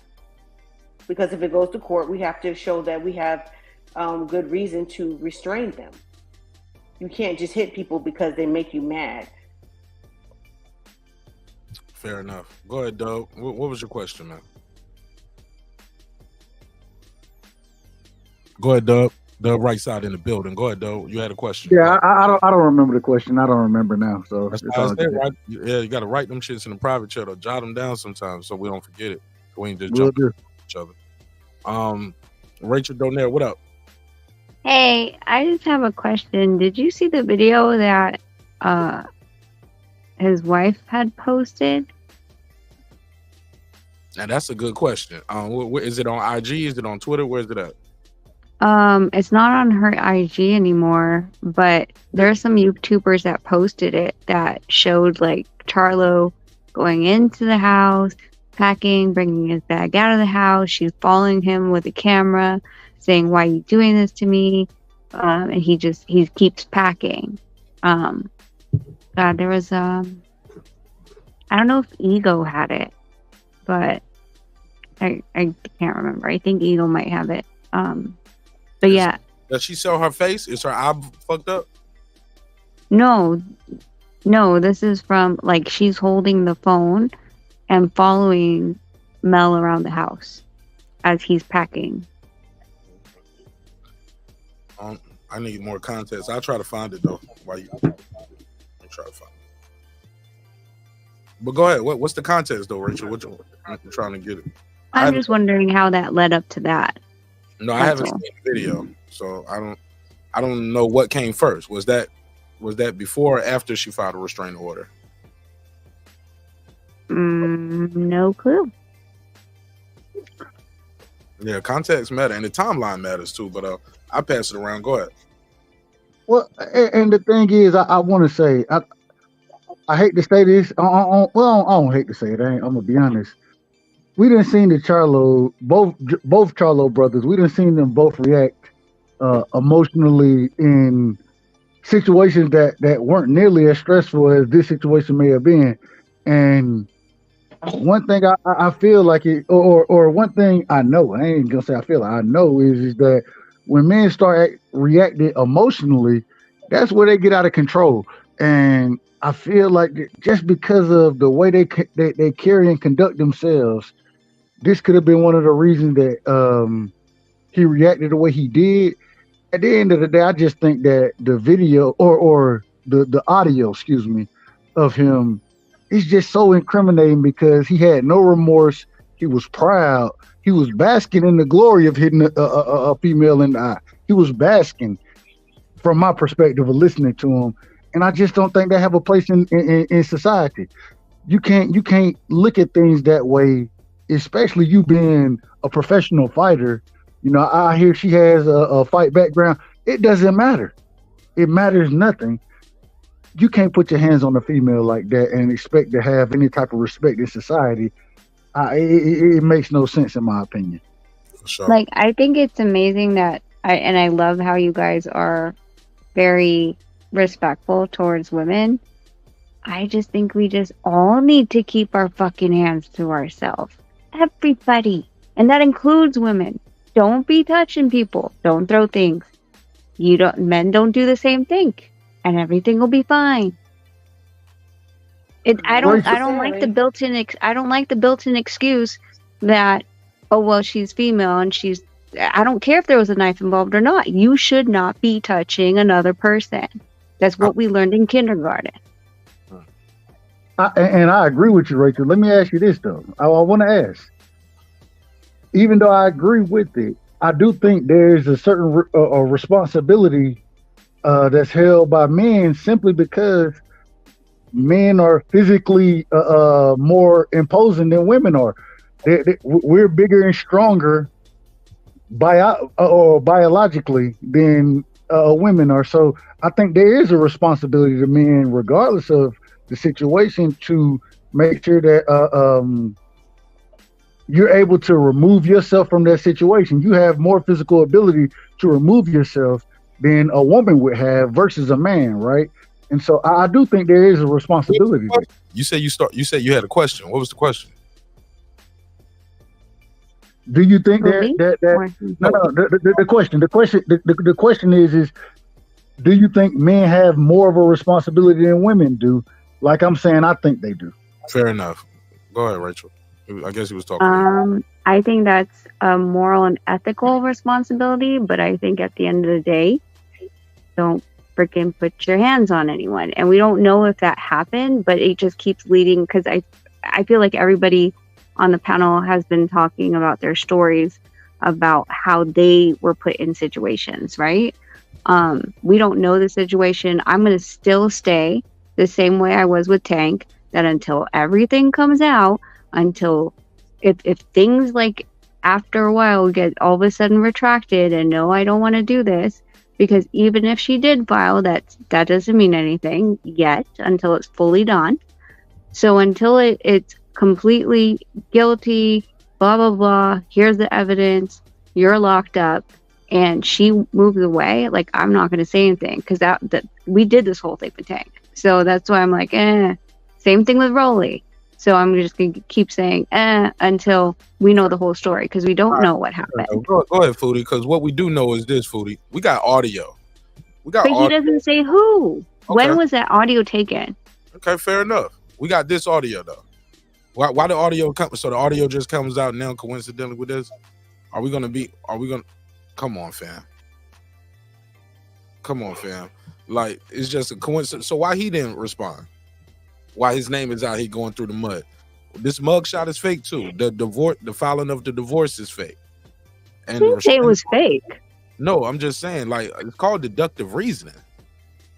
If nobody is in the house but me and you, and the toilet seat is left up, who you think left the toilet seat up? It's just me and you in the house, Rachel. I left the toilet seat up. Oh no, there's 7 bathrooms. When's the last time we had a guest? See what I'm saying? Go ahead, Foodie. See, I can't, yeah. Foodie. Go ahead. Yeah, I would have to disagree for the simple fact that whoever, not just men, but like I said, whoever the obviously stronger person is, and mentally stronger person is, has more of the responsibility in certain situations. Like I said, you know, there might be a person, and he may be a man, male, female, whatever. Like for instance, I've had my goggles kicked off by like a 7-year-old because they didn't want me to take their temperature or whatever, and their parents couldn't restrain them. There are physical bruises on me. You know what I'm saying? That shit hurt. You know what I'm saying? He might have cut me or whatever like that, but I can't just take off on that child because they hurt me. You know, and even if I were to like respond, I have to be careful with the way I respond, verbally, or if I just, you know, restrain that person. So it's not, there are different levels to this shit. It's not just, oh, well, you know, men and women or children and adults or whatever have to restrain, you know, have to just keep their hands to themselves. Because like you said, we don't know that this woman ever put her hands on this man at all. But we do hear this man talking about testing this woman's gangster and putting hands on her and blacking her eye and being, and the thing is, the kicker is, he was disappointed that she called the police on him like a regular woman, like he said. He expected that he was going to be able to do whatever he did to her and that there would be no repercussions. And that is abuser talk. Abusers feel like you are supposed to protect me because we're in a relationship and this is what we do. We're in a toxic relationship. And no matter what I do, I should be able to do it. And no one else should be, don't be talking to people on the outpost. outside. Oh, you bring them white folks in, like, in reference to the cops or whatever, Oh, you bring in your family and you brought your brothers in over here. They shouldn't be knowing about what we're doing in this house. Bullshit. That's bullshit. There are situations when I feel like maybe my life could be in danger. And I should just sit there, and let you just choke me out this one time? And maybe you can choke me a few times and you didn't kill me, but how do I know that this time ain't going to be the last time? I understand, and respectfully, I understand what you're saying about children, but children are not legally responsible up until a certain age. And for him to not get a shot, you're talking about your job. So that comes with the career But I also field. brought up adults as well. Like I said, there are adults. There are adults With dementia. I remember Right. you said something about dementia, Right. who are not also responsible for their actions. but they may be stronger than me. I mean, I think we're People with going in dementia a could be circle very, because very honestly, if strong. I go up and punch a dude on the street, I fully expect to get punched back. I fully expect that because I should never had put my hands on him. There is no reason for me to. So I don't know. But at the end of the day, what I'm saying is, I don't know how, not you, Foodie, but I don't know how the other person I'm putting my hands on was raised. I would pray that they were raised like Dub, like Marq, and like Champion Heart, that they would not react that way. You just That you wouldn't hit me? Okay, so that you would hit me. You talking about see, these are different things. Me in a relationship, no. Me just walking down the street and some crazy world kickboxing champion chick comes. But that's what they say, that relationships won, but the thing is, it comes from somewhere. So And even you know how to if punch and kick properly, like you are a world champion, Rachel Donaire, I'm gonna fuck you up. You come up, you better have Nonito and the whole game with you, nigga. You come up to me, just kick me, Right. knock me off, and I'm like, Shit. Some of like, these people with Rachel Donaire dementia just- were trained fighters before or in the military. and the shock would throw me off. I'm like, this little Asian lady just walking by. Oh, bang! Oh shit! I would think Motherfucker you might was just come robbing me. into- I was fear for yeah. my life. A motherfucker might just come into they're battle trained. They were in fucking POW camps and all kind of shit and having a flashback. Look, I don't carry these guns for nothing. I be ready to use my shit in Atlanta, man. I don't carry this shit for what nothing. I'm saying is, we don't know the background, a lot of the background, or any of the PTSD that or how they were raised. Right. I And got- when things like this happen, you don't know how another person is going to react. I think a lot of the times, a lot of women sit on this, I'm a pretty princess and no one's going to touch me. And we use that to our advantage. I've seen it time and time again in Las Vegas, where the guy is trying to walk away and she's continuously pushing him, continuously pushing him, continuously pushing. Why? Why do you need to touch him? Yell at him, fine. But why do you need to feel that you need to put your hands on somebody else without any repercussion, without any accountability? That's what I'm saying. We are responsible for our own. So we should be accountable for our own actions and not provoke someone with physical touch. Fair enough. Yeah. Fair enough. And I agree with that, man. Y'all already know my motto. I do not condone violence outside of a boxing ring, a octagon, a dojo, and sparring. Shit ain't cool, man, because out here in the streets, man, you put your hands on somebody, you better be ready to kill or be killed. Right. You get what I'm saying? Simple I as agree. that. Kill or be killed. It ain't no, oh, I was just trying to shoot the fade with him. He shot you. Now what? You get what I'm saying? Or his girlfriend jumps in and she hits you over the head with the damn Casamigo bottle. Like, y'all niggas think y'all about to, or she reaching her purse and pop y'all. Like, when you're putting your hands on people out there in these streets, man, be ready to kill or be killed. Simple as that, man. It ain't no ifs, ands, buts about it. Somebody, you might get that one off or you might not. You might think you just about to punch somebody and then you hit them, they fall down and you kill them. You get what I'm saying? You snuck them, they wasn't ready, so now you knock them out and a lifeless 200+ pound body smacks that concrete and then you don't kill that person. Was it worth it? Like, man, conflict resolution, we gotta deal with that. And I'm sure we're not gonna conquer all of that in one episode, but I'm telling y'all, man, that is definitely not the answer. Violence is not always the answer. Conversation rules the nation, but conversation also can start a war, but also can end a war. So try to talk things out with people, especially when you're sleeping in the same bed with them, you got children with them. Or like y'all said, we don't know if that's her. He could have been talking about a girl in sport. I played a what about him with you guys. Could have been whatever. Right now, the optics though are not favorable for Jermell Charlo, and we can table it there. Anybody got anything else on this before I go to this next topic? Because this next one is going to be interesting, and after that I can land the plane. I already did that Joshua and Wilder thing. I want to do this Terence Crawford thing, and we can land it. Right. No, I mean, I agree, like you said, with people on the outside, but also people need to stop. Staying in toxic relationships. You know what I'm saying? I mean, this could be the possibility that they were in a toxic relationship and it just went too far. So, the first time somebody put their hands on you, just leave that person behind. There are too many people on the planet to just stay with somebody because they got good pussy or good dick or whatever it is, to be taking abuse, male or female. Never underestimate the power of that good D, man. I remember seeing that story about the lottery winner. The lady in North Carolina won the lottery. She just kept spending all her money bailing this nigga out.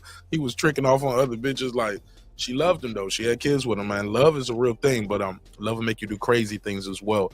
Dub, Champion Heart, Rachel, y'all got anything on this? Final thoughts on this before we move forward? I gotta cook this next topic. I think y'all gonna like it or hate it. No. Last point is I agree with Rachel. I agree with Foodie. I think we all come to a consensus that it's never right for any individual to put their hands on each other. In this situation, it just seems like, especially with the audio, it seems like that man is in the wrong, and individual like myself, hey, put him under the jail. That's my last word for it. Put him under the jail. Champion Heart, go ahead. And he said he was in an abuse situation with his younger daughter's mother. She was doing everything to get him caught up, but for some reason you didn't get caught up. Champion Heart, you're right here talking to us. Right. Yeah. I didn't get caught up. But yeah, I agree with what everybody was saying. How did you thwart that? How did you avoid that? Well, a lot of it, man, was really, based on the fact of her trying to use my daughter against me, and that's what was really stemming a lot of it. Was just her trying to use my daughter. You know how women do that when the relationship is ordered, and they use a child to, against you. And that situation that I had told you about with her hitting me in the back of the head with a stroller, that's just one of many. I mean, she would, like I said, do a lot of stuff, man. It was crazy. But as my daughter got older, really, is really when it stopped, because now she couldn't control the situation, as much as she could when my daughter was younger. So that's really how it stopped. As my daughter got older, then a lot of the nonsense began to stop. All right. Well, so that's everybody? Yeah. All right. Rachel, you got yours off too? I mean, between the two, when we're talking about, like, what Charlo didn't do in the ring and outside, I know it's a joke, but I mean, at the same time, I'm like, one's in a boxing ring against, with another boxer, and this is a domestic dispute. Like, I think it's totally two different things. So, I mean, I get the jokes, but I also am like, kind of lame. Agreed. I will say this in my closing too. I remember him bragging all the time about how his girl, he was like, yeah, and my bitch, she trained with me, man. My bitch will beat your bitch up. Remember, he was talking about his brother, his twin brother. I remember that. He was like, yeah, my bitch, she trained with me, man. My bitch tough, nigga. She'll beat your bitch ass. You know what I'm saying? All that shit, right? I remember all that shit. So he does sound disappointed that she couldn't take the punch and call the police. But real quick, Marq, go ahead, man. She did it. If y'all, I don't know if y'all remember, but she also did beat Maul, his brother. She did beat his brother wife up, or ex, whatever they are. She did beat him up in that fight. So hey, it is what it is. Right. All right. Let's go to this next one. Terence Bud Crawford, back in the news. He put these tweets out. He put a series of tweets out, and he actually was talking about some gender shit the other day. He was like, it was funny. He was like, he said, why women be so quick to say they independent and don't need no man for nothing, but then ask the government for assistance like it's not ran by a man. I was like, Terrence, you need to leave this manosphere conversation alone, brother. You're wrong. It's not just the government isn't just ran by a man. It's not just the president. But I forgive him though. It ain't his fault. I blame Nebraska. But I'm fucking with Terrence. I kid him. But here we go. This is what I really wanted to talk about. He put this up. He said, respect. Oh, y'all can't see it. Let me share the screen. He said, respect is earned. It's not given. All right. I'm with this so far. All right. So far, so good. Let's see what he continue with. He said, I've been doing this. Some of y'all, he said, I've been doing this. Some of y'all just new to this. #1 pound for pound best fighter in the world. Hashtag Bud era, right? He continued. I don't know if y'all saw this. It might be old news for some of y'all. He continued. He said, when I say I'm pound for pound best fighter in the world, this is what I mean. You can put me in any weight category. If I was that size, I would still dominate. You definitely can't say the same thing for everyone else. Oh, I'm sorry. You definitely can't say the same for everyone else. Some don't have the style for smaller fighters or bigger fighters. I do. Oh, he ain't done. Oh, that nigga said he was at time today. Damn, I don't follow Joseph Parker Kill, bro. Let me click that. He continued. Oh, he in his mood. Where we at? He said, how many of y'all favorite fighters, click that. How many of y'all favorite fighters had a close fight or a fight that they didn't dominate or lost? There's not one fighter that I fought professionally that can say I didn't dominate them. I never like to talk because I did my talking in the ring, but I'm really him. Better ask somebody. Oh, he was still going. Hour later, he said, I started this undisputed shit. This the things I get. Well, he didn't say that. He said, I started this undisputed shit. Nobody was screaming they wanted to be undisputed until me. I'm a trendsetter. Like it or not, y'all favorite fighters want to be just like me. And that's not the only thing either. Oh, he continues. I'm so cold. They created an imaginary street. Ha ha emoji. He said, tried to blackball, railroad me, and age me, but I still came out on top. It's all God's plan. One day y'all haters will see that. Damn, that nigga was still typing. Twitter fingers. Okay. He said, okay, everyone, I'm done messing with y'all for the moment. I'm about to go hoop. You better say I'm about to go hoop some guys up court. Okay. He said, my block list is crazy. Oh, mine too, Terrence. Yeah, I be block motherfuckers too. They still watch though. They still watch. They gotta love it. Wow, Terence Crawford was in his mood. He said a lot right there. Dub, Foodie, Champion Heart, Rachel Donaire. Anybody want to jump in first with their take on Terence Crawford telling the boxing Twitter world and the boxing world as a whole how he really feels about himself and the haters? Any lies there? Any facts? You agree, disagree? Who wants to take the lead? Jump in. Y'all can just jump in. Y'all got to do no opening statement and all that shit. Y'all. And Foodie says she don't like us not being able to talk over each other, so y'all can talk over each other too. Fuck it. I said nothing like that. I'm teasing Foodie. Like, I don't like this raise my hand shit. Like, fuck that. No, you said that. Revolution. I cut niggas off. That's what I do. She said, I gotta get. She said, I get in my rhythm of cutting niggas off too. You get a cut. You get a cut. You get a cut. It'd be 15 niggas on the panel, and they say what they want to say, and then I say one thing, and then they want to jump in on that one thing I said. So I'm like, nah. Let me back you up. But silence. You said, I don't like y'all. Did you say, ask a question? That should be annoying to me, but and I don't mean to pick. Well, that person's just trying to be respectful. He just wants to. I hate to ask the question. Just say it, because I don't want to wait for 6 people to respond, and I don't want to hear that. You see, you go back and forth with one person either. Just say what you mean. But you're the host, Mark. Usually they're saying, "Can I ask a question to you?" Not 6 people. No, it's oh no. The question is a lot of times be for everybody on the panel, or it might be for one person to have a back and forth. And usually the question is not talking about him in general. But there's no difference than a teacher or somebody can't say, "May I have your attention, please?" They want to make sure everybody's listening. I don't want y'all motherfuckers playing on your motherfucking games and on your phones and all that. I want you to hear what I have to say. Can I have your attention, please?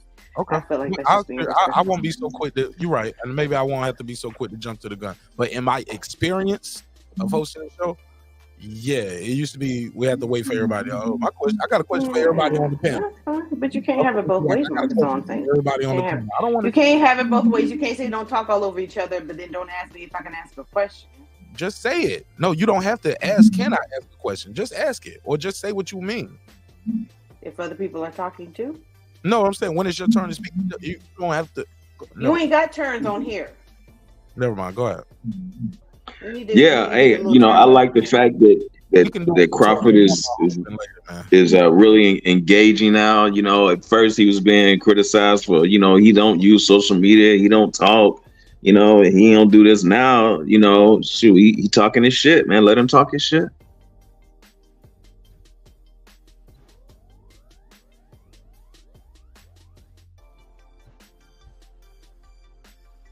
Hello? I have to say I agree with him. I agree with what he's saying.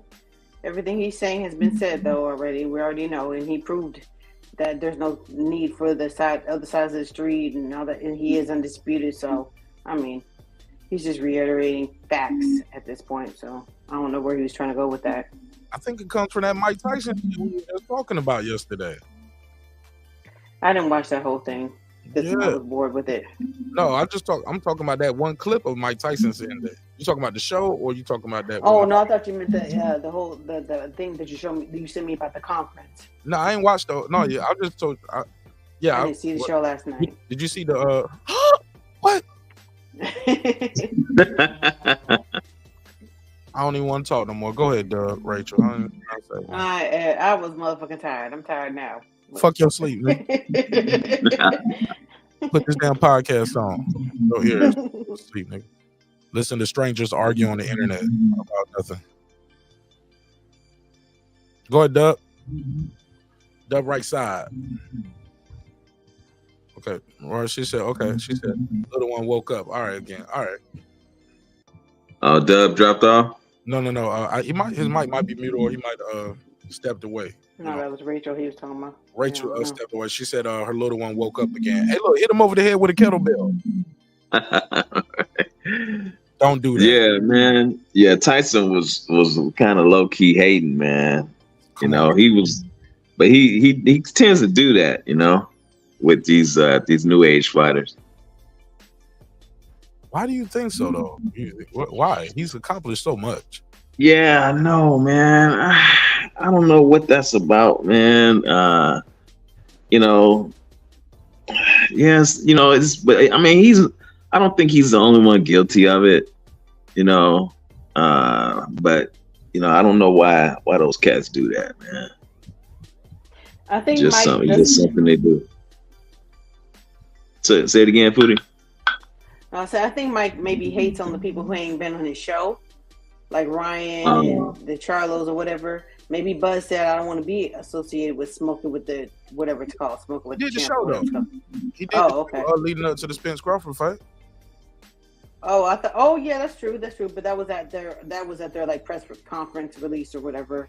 Yeah, you're right. He did. And Spence did the interview. I thought he didn't, but he did. I pulled it up. They seemed to be on good terms at that point, but maybe the shrooms kicked in. Who knows? Well, Mike, he got a lot of PT. He got a whole lot of problems. But I didn't hear what he said. But I'm not surprised to hear that he sounded like he was maybe being a hater.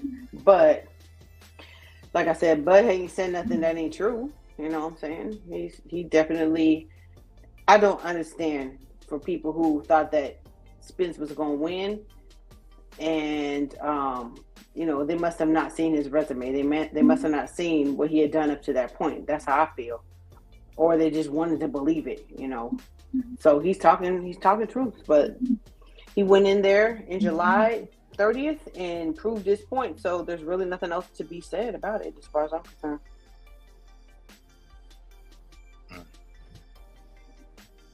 Well, I'll say this while we wait for Doug. Some people gonna have a problem with him saying, Champion Heart, you got some whomping in the background. You got some whomping. Some people gonna have a problem with him saying this right here on the screen. I'm so cold they created the imaginary street for me, basically. I agree, but I know some people ain't gonna like that.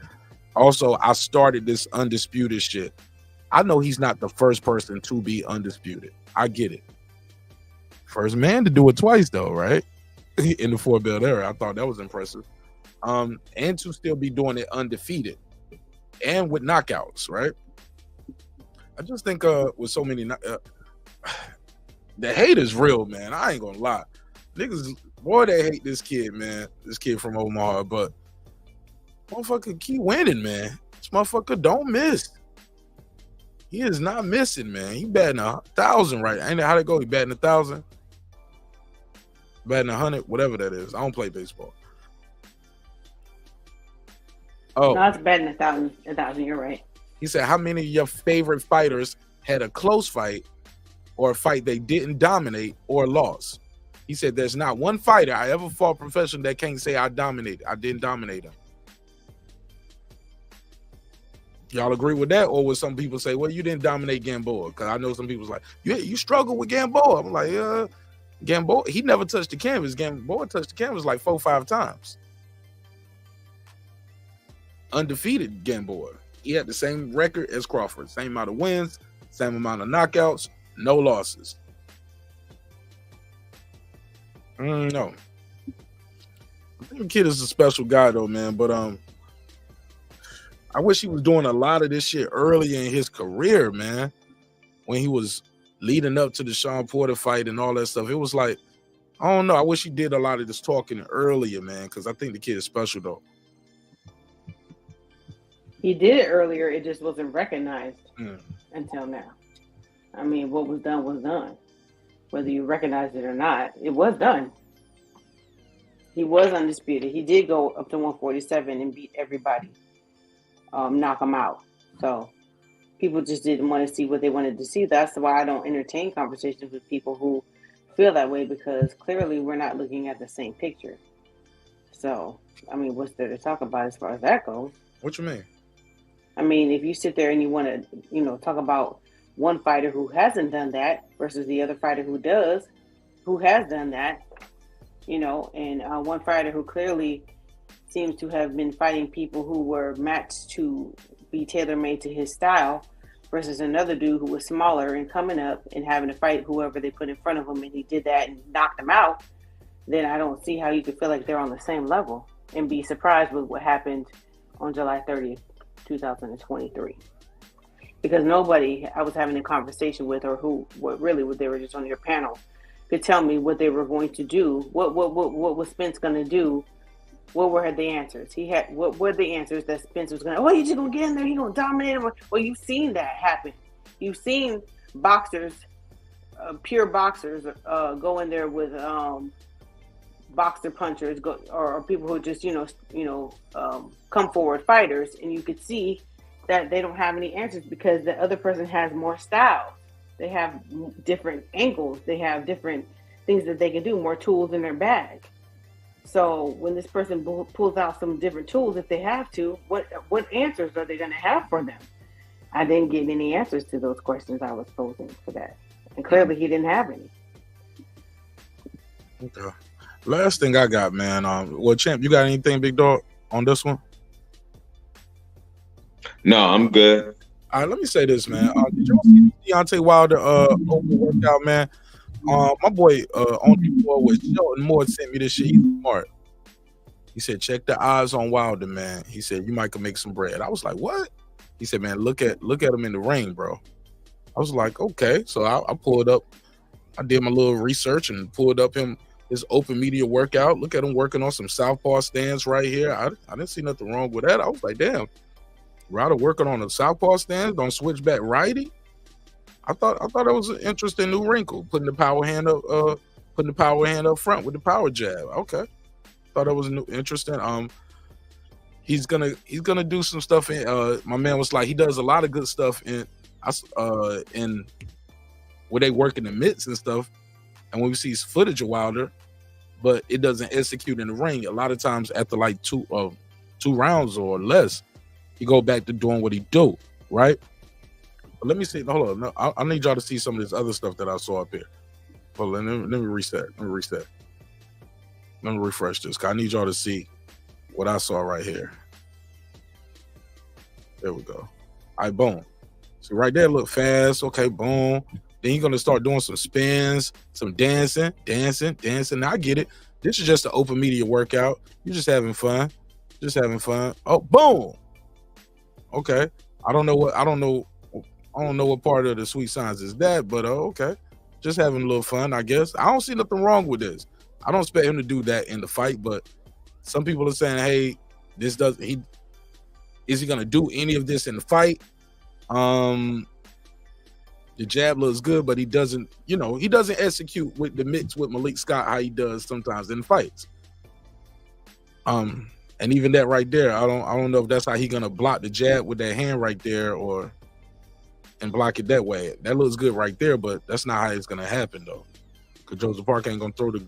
I don't get it. I get what people are saying, and I understand the frustration on both sides, but also I don't think the open media workout is all the time where you show everybody what you really got and what you're working on either, you know. But you think what y'all take anything away from this open media workout with Wilder, or no? What do y'all think of him doing the southpaw? Yeah, I mean, like you were saying, open media workout, they just, I mean, they're not really, doing anything. Well, like you said, is he going to be able to do that in the ring? Because if it doesn't come together, all this is based on what the other guy's going to do, and that's going to determine whether or not he's going to revert, back to what he's comfortable doing. Go ahead, Foodie. What you got? I don't take anything from it. I don't know what to expect from Wilder. Like I said, he hasn't had any fights in over a year. So open media, the workout, most of the time they don't show you what they're working with. He's trying to show a little something, but I mean, how effective is that going to be with Joseph Parker? Because I haven't seen him fight in a while either. So we'll see. I don't know. All right. Well, that's all I got with it, man. I ain't gonna hold y'all up no more. That's all I got, man. I appreciate everybody who's in here. We maxed out at 75 tonight, so shout out to all of y'all. Should have had 75 likes. Y'all niggas ain't watching anyway, but I get it. The dislike button is there for a reason. Niggas be so weird, they still be clicking the dislike button. Like as soon as I go live, it's the same like little hate crew. But I was like, y'all know, don't nobody even see that, right? Okay. But it's always funny to me when I see it in the survey. I'm like, nigga, I just started. So you subscribe, got your notifications on just to click the dislike button. It's kind of stalkerish, but good luck with that. I see you at the top if you make it. Man, this was a fun one, man. Final thoughts on anything we talked about, Champion Heart, and I'll let the Lady Food Revolution close us out since I didn't let her talk. She used tonight on the panel like a Charlo. Poor joke. Sorry, too early. Right. Champion Heart didn't even like that. He said, right.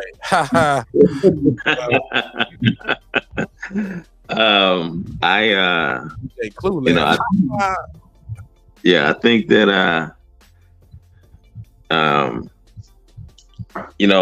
I don't, if that thing, man, I hope that something is done with that. He was arrested, but he's already out, right?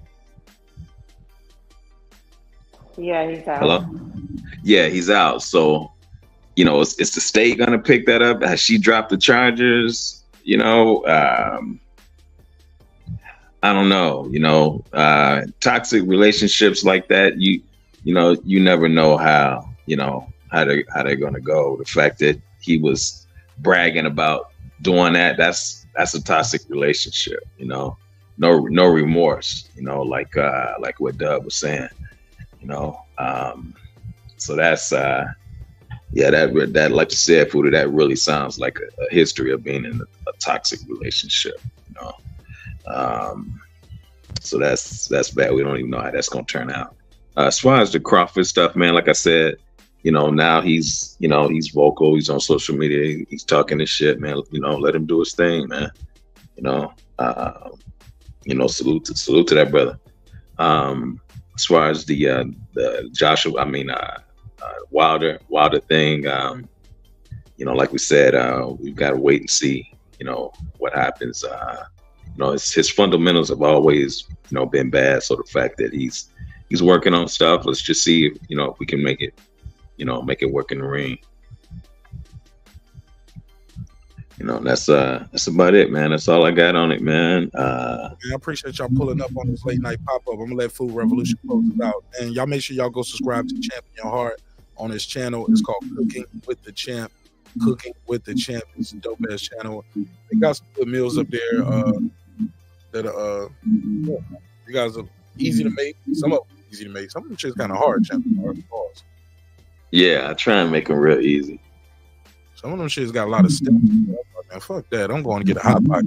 Yeah. Yeah, I try and make them easy. Right. Yeah. But I'm going to call you about that route offline. I'm going to talk to you about that offline, about that route I was talking to you about. About that what?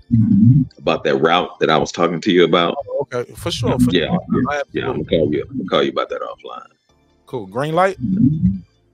I don't think so, man. Because running into Chicago in the wintertime. We'll talk. I'm not feeling good about it. Yeah. All right. All right, Foodie. I'm gonna get with you. Green light. All right, man. All right, for sure. Okay. All right. Yeah, Foodie. I need to start getting me a nap before I do the shows again. When I take me a nap before the show, I'm real jovial. If I don't get no nap before the show, I'm kind of grumpy, huh? I don't know. Grumpy, I feel like. I wish I had time for naps. Should be irritable. I be kind of irritable sometimes on the show. I don't mean to be, and I feel like I was. You made me feel like I was irritable. I thought I was just sound like regular me. Like, yo, I don't like all these damn questions, but you made that. No, I was just trying. I was you just made trying to bring the up whole segment, nigga. No, nigga, I was just trying to bring up a different point of view. Is all. I mean, you're entitled to your point of view about it, but I was just trying to say, like, when people say that, they're just trying to be respectful because a lot of times we do be talking all over each other. So you said that, like, I don't want everybody talking all over each other. And then when they try not to talk about all over each other, you're like, I don't want you to say, can I talk first? Like, well, which one is it? Nobody said, can I ever talk? He said, I got a question. Well, yeah, that's what I mean. That's what he's asking. But it really do be a question, though. No, and it'd be a question to ask somebody. And then when they he's just trying to get everyone's attention. And then you argue with them about their answer. Like, some people, I just kind of know their routine. I've seen it so many times. You know, well, we can agree to disagree. All the time, every time with you, every time. That's fine. I'm okay with that. But as far as the Jermell Charlo thing, and just in general talks about domestic violence, I just wish people, when we're having a conversation about a specific topic, they would just stay with the facts that have been presented on your show about that topic, instead of just constantly bringing in, not saying that you can't bring in your personal things, but it seems like you're always people try to change the narrative. Well, what if? I mean, if it was if we'd all be drunk.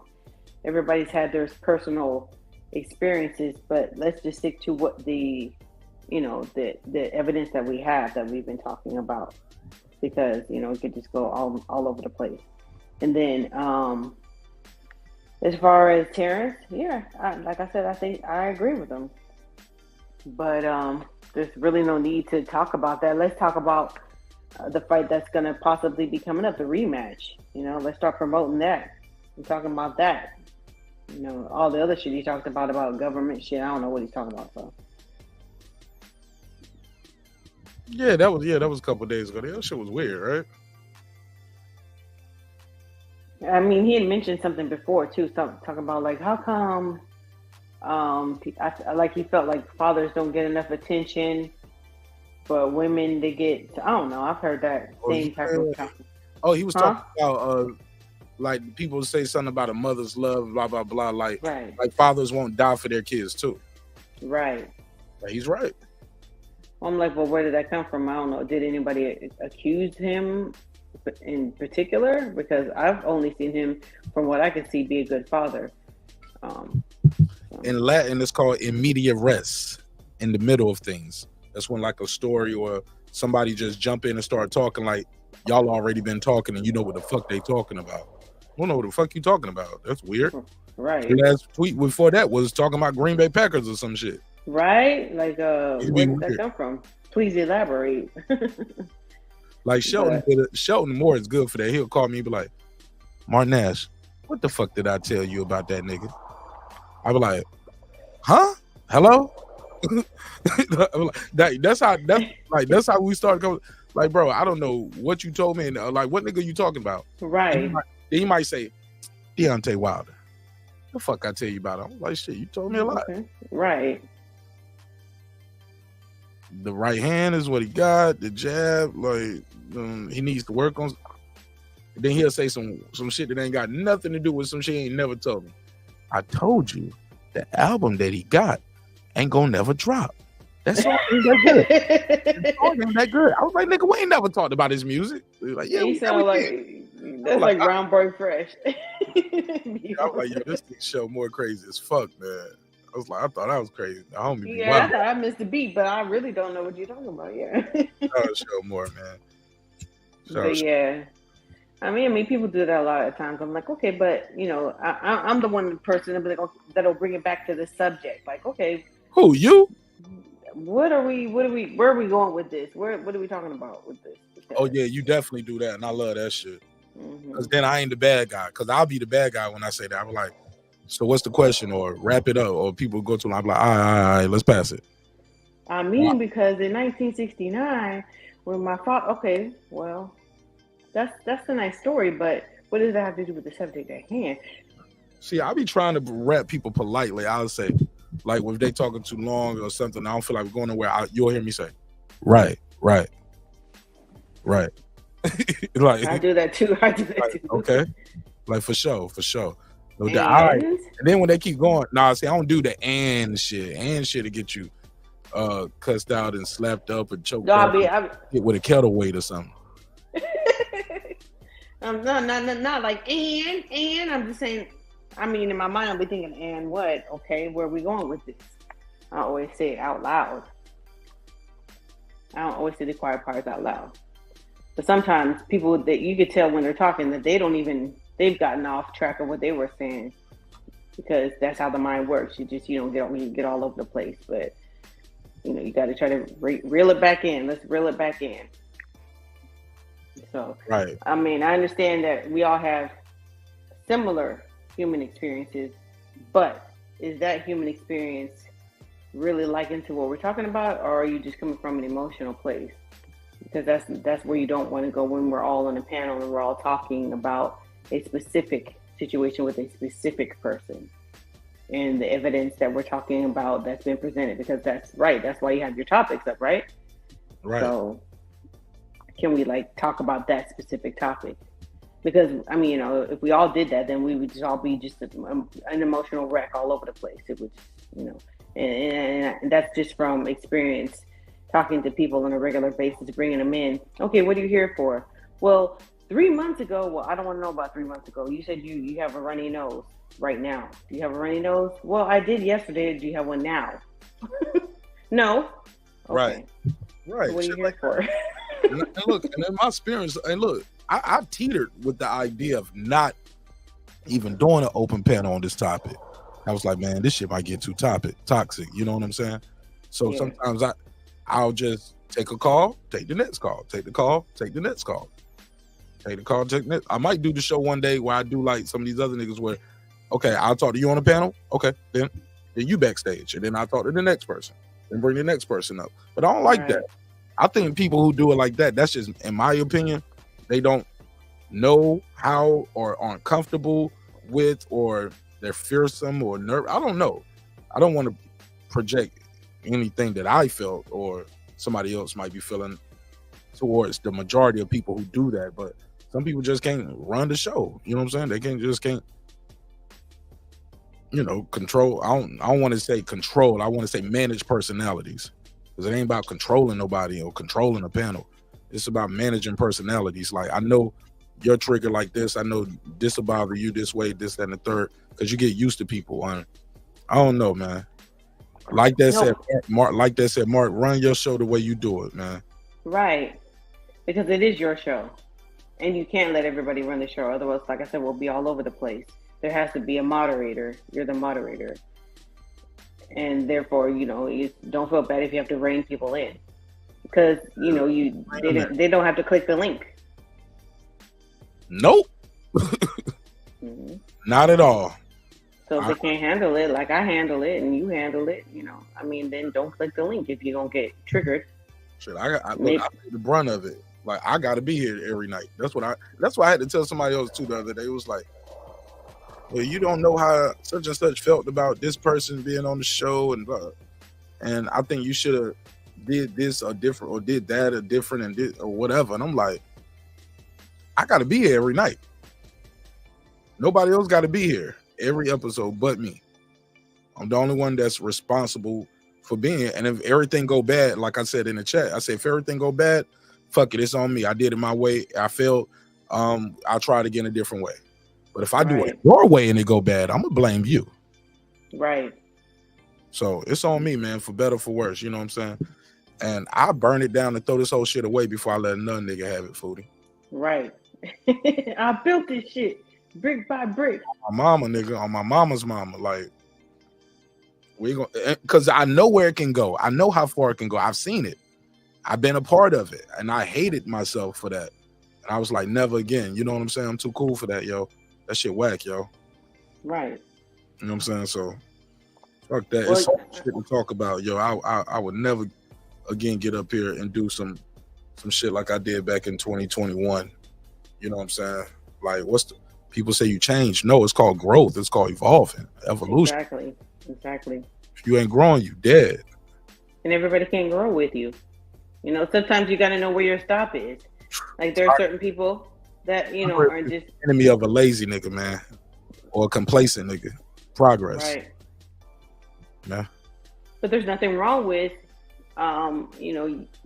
you be with certain people or whatever, and they grow with you, and then they say, this is my stop. This is not where I want to go. I'm not growing with you anymore. That's fine. Ain't nothing wrong with that. We don't have to be no bad blood. It just means that we're just not on the same place anymore. Like you and I were talking about with relationships. Sometimes we just don't, everything ain't forever. I gotta look, everybody, look, even with the show has been evolving since its inception. The people who started with me ain't here, but we still cool. Like my boy, right. And when I say the people I started with, it's like people y'all don't even know. The show, when it first started, wasn't even on YouTube. It was just a recorded podcast. And we did about 3 or 4, and like where I wanted the show to go, and the people I brought on was different. Like they wanted, back then, they wanted the whole show to be like on camera, right? Mm-hmm. But niggas had regular jobs, and they would be sitting around smoking weed, drinking blunt, saying all kinds of shit.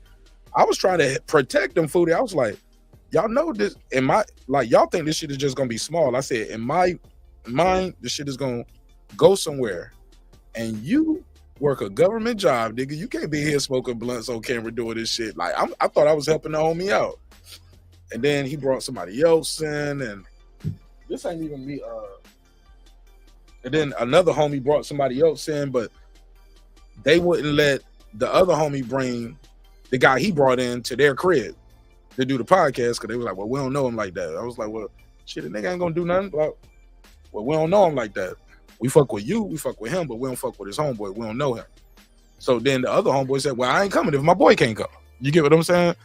And I was like, damn, we only 3 episodes in. And I was telling them, like, yo, let's record about 6-7 episodes, stack them up. So if we ever missed a week, we'll always still have an episode ready. You get what I'm saying? Man, we didn't make it past 3 weeks.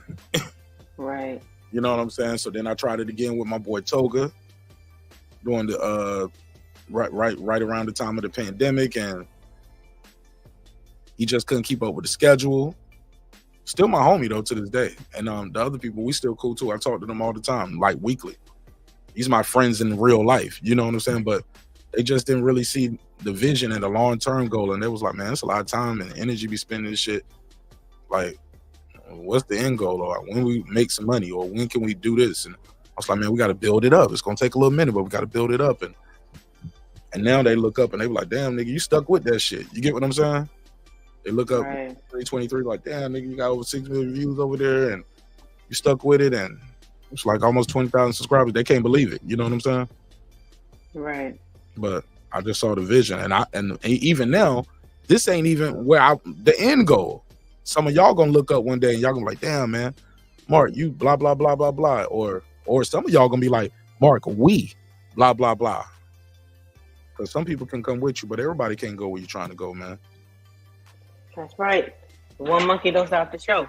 And that's why I said I don't want us all to go. Right, exactly. But you with the person with the vision and the plan, you have to realize that and not take it personal, you know, and just keep on. That's why all companies that are successful have a vision plan and a mission statement. Come on now. And you have to stick to that. Those are your core values, and you can't change those core values. You can change the vision, but your core values, you don't change that. It has to go along with that, otherwise you are going to lose people. Some people, Foodie, their largest aspiration is to get a super jet. That's their largest aspiration. That's the biggest thing they think. They don't think prior to that, or 1,000 subscribers or some shit like that. Some people want to be like my boy Tay Jones over here. This nigga overseas. He up there, he over there with Team Wilder. Tay, what's up with this? What y'all was doing right here, man? Is he gonna do any of this stuff in the ring? I saw him switching southpaw and shit. Is this just for the media workout, or has he been working on some southpaw shit in the camp? Matter of fact, I'm about to call Tay real quick. Let's call this nigga, man. See if he pick up the phone.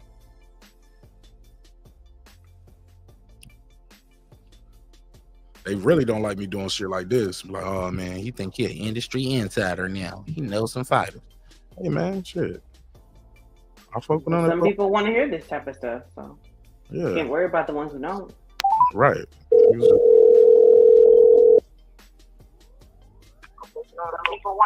Hello.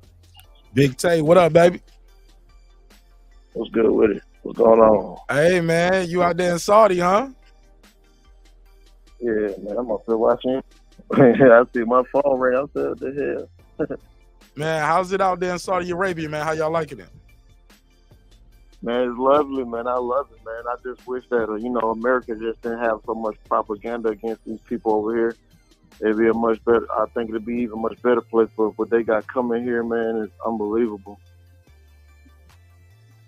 So you said they treating y'all good over there, well, right?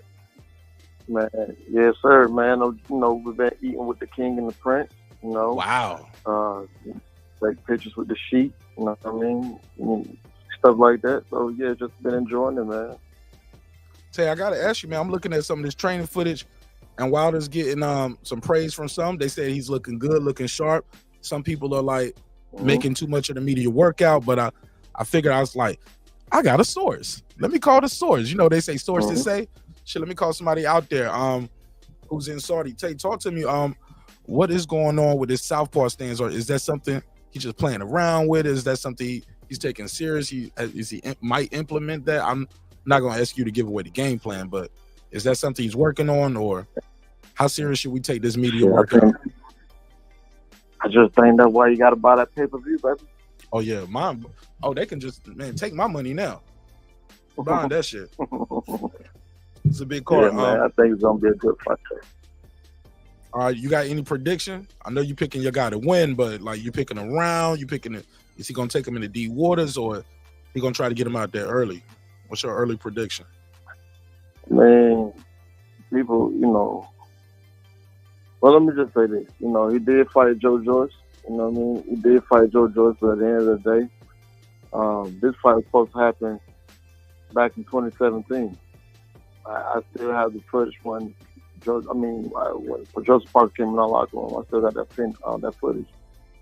But, he's confident, in which he should be confident. But my only thing is, why are you confident now? But when you were a champion, you wasn't confident. So So that's my only question. You're confident now, but when you were the champion, you wasn't confident. So but I think there's a price to pay for that, and I think we're gonna find out shortly. Hey Tay, I gotta ask you this. You my man 50 grand, and you and I, we don't hold no punches when we talk to each other. You know what I'm saying? I gotta ask you this. What's your take on some of the lack of a better word, I'll say, I'll just say it like this. I'll just keep it blunt. Some people don't like the energy that Wilder's had. They say he seemed like he was real respectful towards AJ when he saw him, when they was out there, when they was doing the first press conference for the fight. But then later he said some negative things like, oh man, blah, blah, blah, the dude scared or this, that, and the third. I'm paraphrasing, of course. But no, it's not. That's not what he said. So I put out something yesterday. He actually said he think that people should leave Joshua alone. Say that again. He think that he said he actually thinks that people should leave Joshua alone. He said what's crazy is people putting words in my mouth, but he seemed like people are saying all these things. Oh, he's acting weird, this, and the third. But then they'll come and ask me something that I haven't even seen. But he said, I understand. I just want to have a sit down talk with Joshua. Let's see where he's at. Let's see where his mental is at. Because I don't think that he's able. I'm hearing all these things, but how do I know if I haven't even spoken to the man?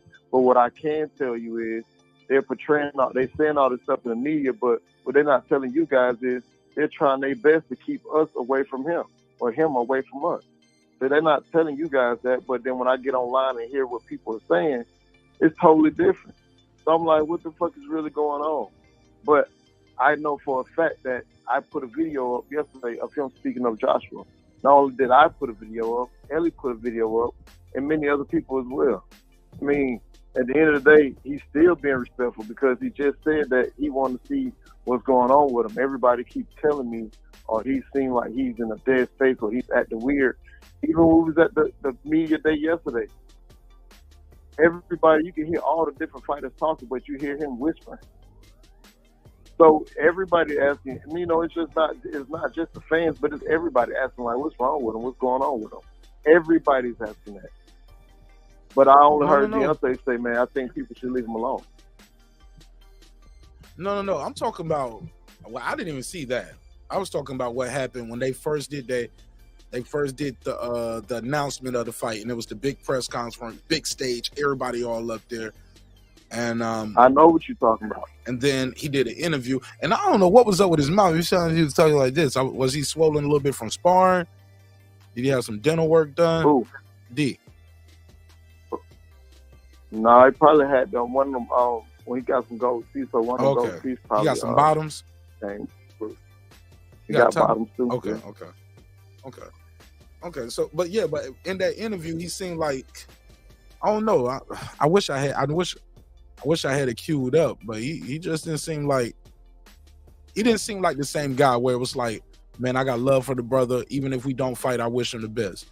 It was more like, he don't want to fight me. It just seemed like the energy was more aggressive. Am I tripping, because he don't, bro. You got to think about it, bro. I mean, listen, for the ones who don't know, the fight is fine, but at the same time, you telling people that you don't want to fight. That shit, bro, you got to think, that shit was about any man. If a motherfucker tell you that we fight next, you know the fight fine, but then you go do an interview, and then in the interview, you tell a motherfucker, oh, I'll go fight for the IBF next. How the fuck that gonna make the other man feel? So we can sit up here and attack a motherfucker about saying, oh, well, I do wish the best for the brother, in which he does, but at the same time, we supposed to be fighting, but every time they ask you a question about me, you try to blow it off as if you ain't fighting me. Or y'all use my name, bro. We went through this shit million times, bro. If we gonna fight, we gonna fight. If you don't want to fight, why the fuck you even goddamn sign the contract? Or why did you even sign the contract? That shit would have irritated me too. I'm hearing it's a 2-fight deal. Can you speak on that? Yeah, it's a 2-fight deal. 2 of them. Is it like a stipulation, like no matter what it's 2, or is it like if it's a unanimous decision or I knock you out, we ain't got to do it again?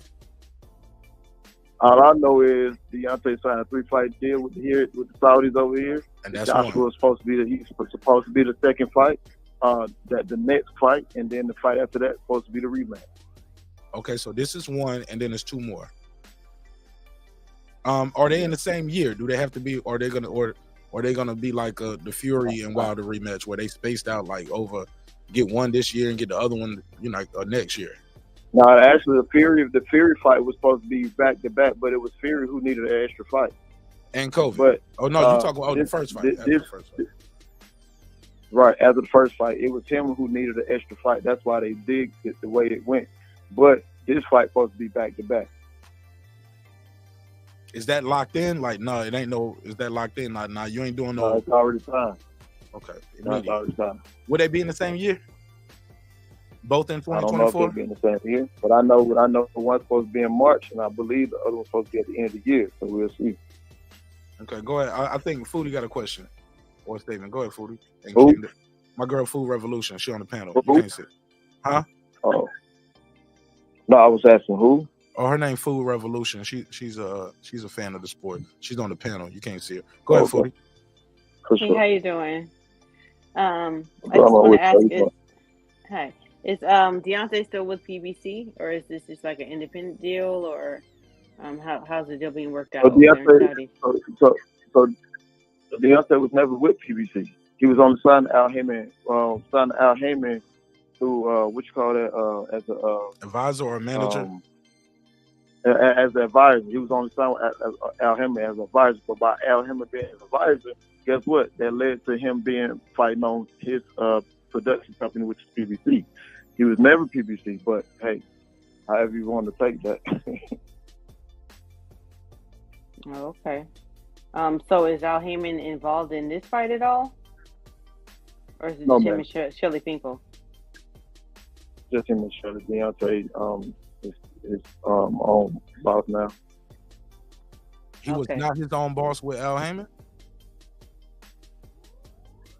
So you're advising me. You got what I'm saying is you're using your platform. When you're using a platform, right? You're using his platform. And then you got Bomb Squad Promotion. There's no more middleman. That man, he was the middleman. Ain't no more middleman. He's his own boss. He's doing what he want to do, however he want to do it. You don't have to ask Al, let me use this platform. You get this person or Fox or Showtime. Ain't none of that no more. It's strictly Bomb Squad Promotion. Is he part promotion on this card? Absolutely. Do you know if AJ's a part promoter on this card as well, or is it just Matchroom? It should be 259 management, something like that.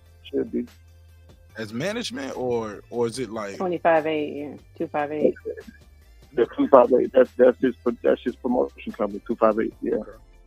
Go ahead, Cam the Baptist. You here? My boy Killer Cam in the building. Go ahead, Cam. You got a question for my brother Tay Jones on the panel, on the phone line, live from Saudi Arabia, man. Team Wilder. Can't make this shit up. Go ahead. No, go ahead. I'm on the call right now. How you gonna click the panel and use on the phone? I'm just fucking with you. But Tay, let me ask you this. Other than y'all fight, of course, what fight are you excited about seeing there? And of course, the principal AJ as well. So, other than those two guys, I mean, honestly, bro, I'm interested in all of them, man. I mean, because at the end of the day, bro, it's the heavyweight division. One punch can change everything. You know what I mean? I think one of the biggest fights that I'm looking forward to is seeing, what's his name, Daniel LeBron and Jermell Big Baby Miller. I think that's gonna be I think it's gonna be an excellent fight. I actually think the boy's gonna knock him out. Honestly. You know, people say that, Big Baby, don't get me wrong, Big Baby can fight, right? But I've watched Big Baby since he's come back off the suspension from the steroids, you know what I'm saying? When I think of Big Baby, I think of a person who's flamboyant from the mouth perspective. He's been very, very vocal out here, which is, that's him. But at the same time, he's been the one that that's gotten beside himself. Let's remember, he was the guy who that had all this type of chemicals in his body. You know what I'm saying? And he's still trying to walk up on AJ and talk shit to AJ saying that he's scared of Wilder and stuff like that. Nah, bro, like you had the chance, relax. But instead of embarking in on other people's business, you got a Daniel Dubois who should be a heavyweight world champion right now. You know what I mean? You got him in front of you, and I think that boy is hungry. Had a chance to eat breakfast with him yesterday, and I think it's going to be a hell of a fight, man. I think Daniel Dubois knocks him out. Hey, Foodie got another question. Foodie, read that question right there in the chat that you wrote in the private chat. Okay. I'm not sure what question I put. Oh. Okay. So is there drug testing in this fight? Yes, it is. How about what for the event as a whole? Who do you got? Who are they using? Vada? Like, well, I'm sure they're not using Vada. Like, who are they using? Or Saudi got their own? Honestly, I really don't know who they're using, but I do remember when we was in camp that people came down there and did drug testing while we was in camp in Alabama. And then I remember seeing yesterday when we walked in, let's say doping, where they're going to be set up at is right outside of our locker room. So I do know it's definitely drug testing for sure. But trust me, man, the prince in this country right here, in this country right here, the prince and king ain't letting no bullshit fly. Yo, what happens in Saudi Arabia? I know you was talking about Americans who got all these stereotypes, like Saudi Arabia, like you do anything, like you steal, they cut your hand off and shit like that. You can't, like, women can't go, black women, y'all can't, like, you can't do this, can't do that, or women in general. How are they towards American tourists? Like, do the women have to keep their hair? Bro, nah, that's, man, listen, it's so look, when normally, well, I'm gonna say normally, but in the United States, when you see somebody like that, we thinking, oh, this motherfucker terrorist, you know what I mean? And, or the light that the propaganda that that's xenophobia. It's called xenophobia. So, it's inappropriate. So it's crazy because what's crazy about it is me meeting the sheik here, me meeting the sheik and meeting the prince. They are very disturbed because they have a home. They also have a house in Beverly Hills, California. They are very disturbed when they watch the news and they hear about things. When the Americans speak on Saudi Arabia or some country in the Middle East, they're very disturbed. Because if you've never been here and you speak on it and you have no idea what you're talking about, but you're spreading this propaganda to your American people, it makes them look a certain way. Like I could say, for instance, my perspective on coming here, I was only thinking that I'm going to see, damn, we're going to see everybody looking like Osama bin Laden in this bitch, and and I got to worry about my back. I got to look over my back. I got to look over my shoulders. I don't know the rules. I break this rule. I don't know what's gonna happen. I don't go nowhere. I'm looking at a desert. Man, this shit look. They could have had this bitch looking better than Dubai. In fact, they working on a bridge connector called the line, the skyline. It's gonna connect from here all the way to all the way to Dubai, with nothing but stores and things. You can go underwater. It can do a whole bunch of stuff, man. And the rules here, man. Like, listen. It's definitely more governed now. You know what I mean? Some of the things that I picked up was the women, you definitely can be greetable now. Some women still, cover up. Some women just, natural, go through the mall or whatever, but we've been through the mall. And I like to say before, I saw a video you put out. I don't remember saying Wilder's wife. She had her hair down, right? Yeah, of course. You can have your hair down. Like, the women here can do that. They can cover their face. They can work here now. They can do a lot of things. You know what I mean? If a man married a woman here, they'll give that couple some money, and I think like $90,000 to get married. You know what I'm saying? Yeah. They take care of their people here, man. Their government take care of their people here. They get free health care too, right? All their health care is included. Free health care, yeah. Free health care. Shoot, man. You, like I said, if you do, cheat on your wife, or divorce your wife, they pretty much give her everything and then give her some money, and then they give you a little bit of money, but now you got to go find your own way. You know what I mean? So they still take care of their people. Ain't no homeless people here. Man, now, are y'all in the good spots? Because I can take you to some good spots in Atlanta. You ain't gonna see no homeless people in that area. But they don't took us to the real Saudi. We went to the real Saudi yesterday. You got some more footage you gonna upload? You got some footage, or was it not that type of? Was that not that? Okay, okay, cool. I gotta see. Yeah, you know I am. I mean, but it wasn't that bad. It wasn't that bad. It didn't even look run down to anything. We were like, what? But this is where they took you to, though, Tate, right? To be fair, like, you don't know where to go to see the bad parts, right? No, it didn't look nothing like where I'm at now. I know that. Okay. So where you at it wasn't as elaborate as this. Atlanta don't look like College Park. Yeah. But damn sure don't. It damn sure don't. You can see the difference in the streets and the way you drive. Oh man, I was in Bankhead all day, nigga, and oh my god, it's fucking up my suspension in my car, man. It's fucking up my axle and my oh man. Yeah, no, I ain't gonna lie, like, man, it was crazy here, man. Like, I think the only red light that I've seen is literally right outside the hotel. Other than that, bro, we went to a 4-way stop the other day. Man, that bitch was like bumper cars in that bitch, bro. Shit crazy, bro. I ain't lying. I was scared for my life. And then, like, they drive so weird and crazy here, bro. Like, oh man, we trying to get to the we left the Rolls Royce dealership trying to get to the what it was we did the other day? Oh, the welcoming, the walk, the final arrival. Man, we left the fume cars beeping horns, and I'm like, man, hell nah, man. I wish I had 2 seatbelts. They drive crazy there. I think my girl Foodie got another question. Go ahead, Foodie. Okay. Yeah, I was gonna say, yeah, definitely the image has been changing within the last 5 to 10 years about Saudi, but the reason why people don't trust or trust the American government from the views that we see over there is because we do have free press over there. They don't have free press over there.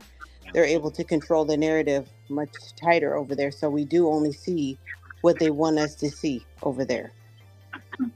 Because because my brother-in-law is over there in Riyadh right now. He's been over there.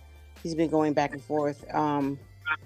He's a gunnery sergeant in the military, in the Marines. He's a helicopter repairman over there. So definitely he does speak on some of the things that you say, but the image is much more controlled over there from what we see. And they don't have as much access. Like, we can't go over there. When we do over there, like I said, it's much more controlled versus coming over here. Yeah, no, for sure. No, I could definitely agree with you on that. I'm just talking about, like, for like, you know, you might see on the news, or okay, they might have had an event. Something may have happened, but you know, Americans gonna add their own little extra spin and turn to it. That's basically what I'm saying. And what the part that I didn't like or don't like, what I see is that when they get to talking about these, like, okay, for instance, they'll talk about the Saudi Arabian government, but their government helping their people out. What the fuck does the American government do for us? Depends on the state. Yeah. So, because like, you know, I live in California. California is its own economy, which is much different than the rest of the United States. So, you know, we are states. So it is the United States of America, but the federal government doesn't control what the states do on the state level versus what I'm assuming in Saudi Arabia, where you are. It's much different the way that they control everything. It's not, you know, it sounds like it's not as individualized. It's just kind of like it's monolithic, and it's a theocracy. Yo, I got your IG pulled up. Hold on, let me go back. Got your IG pulled up over here, son. This shit look crazy. Look nice, man. I'm pulling up your IG. Hold on, you say you just made your man, I was just on your IG. I'm just on your IG. You had that. You took the What video. happened? Oh, the video just went down. I'm trying to go back to that video. Oh, I might have been on your stories. Yeah, I'm looking at your story right here. You like the skyline view. Where you at? Man, that shit crazy, ain't it? Fire, man. That shit looks dope. Yeah, man. I like I said before, and they got right now. They got like, it's only so many cranes in the world. I think they like right now, Riyadh got like eight of the. I don't know how many cranes it is, but it's only so many. They got 8 of the cranes because they building so much here. And like, man, I'm just impressed by some of the buildings. And of course, I know everything looks fabricated and stuff right now, but bro, from what I see and what I've, where I've been, and the people know. Like I met a black Saudi people, a black Saudi. I don't know if they call him Saudi or whatever. He came up to me. He said, "Blessings, brother," and I said, "Blessings." And he was like, "Man, I had to come to you because I know you're not from here. We in the mall." He said, "But you look just like me." I saw that. Yeah, he said, "You look just like me." I said, "Man," I looked at him. I'm looking at his hair. I'm like, "Yeah, nigga, you look like me. What's up? What's going on?" And then he was just like, "Brother, I just want to let you know that we're black people here." Yeah, man, that shit was crazy, bro. But it made my day, though. You know what I'm saying? It made my day because, we always hear that, we are all over the world. And that's not just us, but any race. But, bro, I would never know that I'd come to Saudi Arabia. I'm thinking that I'm looking for pretty much an Arab. You know what I mean? There's people that dark as Deontay Wilder walking around. You get what I'm saying? Man, you're fucking right. That shit crazy, but it seems bro. like on TV, they don't show that a lot of times. It's called the I forgot what it's called. And that's another thing. Hidden Colors talked about that. Like everywhere you go, even in Asia, you'll go to Japan and China, you'll see people just as dark as Deontay Wilder, slanted eyes, and they don't speak English. That's all they speak is Chinese or Japanese. India, exactly. Africa, so it's not just Africa. That's all I'm saying. Right. So you have black Japanese, black Koreans, black Saudis, like for real, man. I literally just seen for the first time. I think you want a Chinese Saudi, bro. He didn't speak Chinese. He spoke Arabic. For sure, it's crazy. Yeah, it has to do with the economy. I mean, we're on a worldwide economy now. I mean, we got Chinese people over there in Africa, in Nigeria, employing black people. In Saudi is right there near Africa. Like, people forget that. Like, it's just like, I can't remember. It's the Nile River not the Nile River, but don't get us into geography, food. Right. Yeah, but I mean, it's not very much of a difference. I mean, it's very, very close. Israel, Saudi, Jordan, all those places are very close to Africa. So. Motherland, man. Right. Well, all them resources there too. Hey, Tay, I got 2 questions. One is a joke, but it's kind of serious, and the other one is very serious. Which one you want first? What up? I want both of them. All right. Deontay Wilder is a -600 favorite. So for those who don't understand that means you got to put down $600 just to win $100. Joseph Parker is a +400, which means $100 wins you $400 on Joseph Parker. He's the underdog. So that means you got to put up a lot of money on Deontay Wilder to win some money, unless you pick the round or you pick a set of rounds. What you picking? What you picking, Tay? Can you text me offline or something? Let me know. Just something. Yeah. I'm trying to run some bread on this shit, man. I need to bet something, man. There's a lot of fights up here. What happens? And this was a joke, but what happens if Jermell Miller or somebody fails their drug test? Have any stipulations been put out? Hey, look, because clearly they're doing their own version of drug testing, right? It's not Vada and Wada. You said it was drug testing. It's not Vada and Wada over there, right? I'm not sure. It might be BBOC. I don't know. Has Deontay been tested to your knowledge, and you just don't know who tested him? Bro, I told you that when we was in camp. I said that. Yeah, but you didn't tell me who tested him. but you just know somebody tested him. I don't think that's because I don't know who. Okay. I don't know. Can I follow up with you that? Can I follow up with you on that before Saturday or after Saturday? Oh, absolutely. I want to follow with you. Find out for you today. All right. Not for sure. I'll find out today. And just text it to me, and I'll put it out there and let them know I got that from the source. Hey, also, when it comes to this fight right here and being in Saudi Arabia, you know, some people like to have extracurricular activities, a little drinking. Some people like to hit a little of that. How's Saudi like Arabia as far as the fight? Like, do they sell alcohol in the venue? Can people drink beer in there and stuff? Yeah, no. You know, no. This is a dry country, bro. Okay, so I didn't know that. Dry country, no alcohol nowhere. Yeah, yeah. Nigga been sober as hell. Nigga been sober as motherfucker over here, bro. Hey, man, nigga been sober, you know. So that's like, you can't bring it in with your luggage. Contraband, that's considered contraband. That you going to prison, then that's what to get your ass locked up. Hey, look, bro. Hey, I ain't fighting. I want this vacation for me. You know what I'm saying? Hey, said, I ain't got no fight lined up, nigga. Fuck that. Try to have a little sippy sip. Hey, motherfucker, way from College Park. You think I came out here to be dry? But look, you know they got that that hash out there. But how is that? Because even that, from my memory, it's like that's not legal. How are they about that? Like too, like niggas, do you walk somewhere and you like, yo, I smell that? Did somebody burning something? You don't know where it's at. No. I ain't even smelled it, bro. No, I ain't even smelled that. So if they allow it, I don't know, or I don't know. You know what I mean? But from my understanding, they say if you sell drugs here, that's a punishment. So I don't know, bro. I haven't smelled it. You know what I mean? I haven't smelled no aroma, none of that. So nah, bro. Everything been dry and spick and span from what I've seen. Don't they got? But they got strip clubs there and shit like that, right?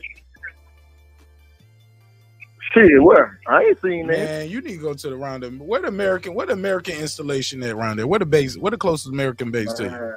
Because you go to American, you go to the PX, you find a American installation there. They got a PX there, and motherfuckers shaking something, and they got drinks. That's considered American territory. Yeah, but it's American territory in Saudi Arabia. You go to the PX right now somewhere, and wherever they base at, and you gonna get you something to drink. Yeah, shit, get what? I don't know where is that, bro.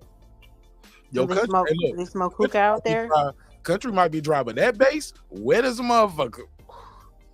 They bring that beer in there. I bet it is. Now that you say that, boy, I got drunk in every war zone me and my homies ever heard of or been to. It was alcohol there. Man, so look, check it out. So downstairs in the hotel is a fucking it's like an STK. So I go in there. The first night I go in there like, ooh, boy, I got someone to give me some stress relief. I can chill out. And I forgot there was a dry country. So I go down there. I'm like, well, let me get some of this here. He said, no. He said, cool. He gave it to me, but I tasted. I said, man, it ain't got no alcohol in it. He said, no. Dry country. Dry country. Man, motherfucker. I ain't lying. Nigga sold you a $25 lemonade shot. Yeah, man. Oh, man. Motherfucker, man. Oh, man. Somebody got that black market. They got that hooch out there. You got to find that hooch. Go ahead, Foodie. I was gonna say, like, well, they got other substances out there, like they've got like kratom, and I was wondering, like, have you ever been to a hookah bar out there? You know what? Somebody asked me about the hookah lounge and bar out here. I don't even know. I haven't even like looked for that type of stuff because I was just thinking in my head like it's a dry country. But I would ask today. I asked the sheep people because we've been getting drove around by them. I asked the sheep people. Now I know they can make things happen for us, so I'm gonna ask about the hookah today. Damn, you would think you would think everybody over there was in shape and star athletes, man. If it's man, but look, but one thing I can agree by, I'm gonna say this. Let me tell you this. The one thing I've been intrigued by, man, is the food, bro. Because, in America, they put all that different type of stuff in our food. Everything over here is non-GMO. So, I mean, bro, like, the quality of the meat here is, man, grade A, bro. Just the food in general. It don't have all the additional additives and things that we have in our food over in America.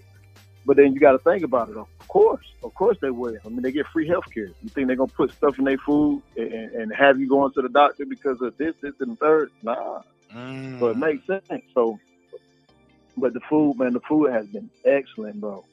I ain't even gonna lie, man. I had some goat the other day. I said, God damn, boy, I need some more goat.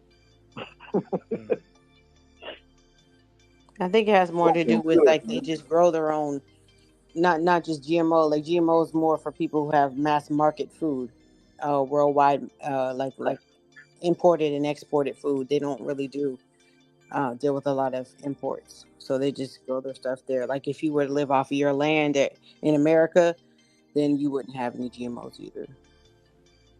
But GMOs do have their place. Right. But they got a large population of people that they feeding, man. Like they could do GMOs, they just not fucking with that shit. It sounds like no, we're not putting all these chemicals in your chicken nuggets. Possibly, or they could have some in there, but you just don't know. Like if they're not going to put on the menu, this food has GMOs or doesn't. So I don't know. But it just tastes different.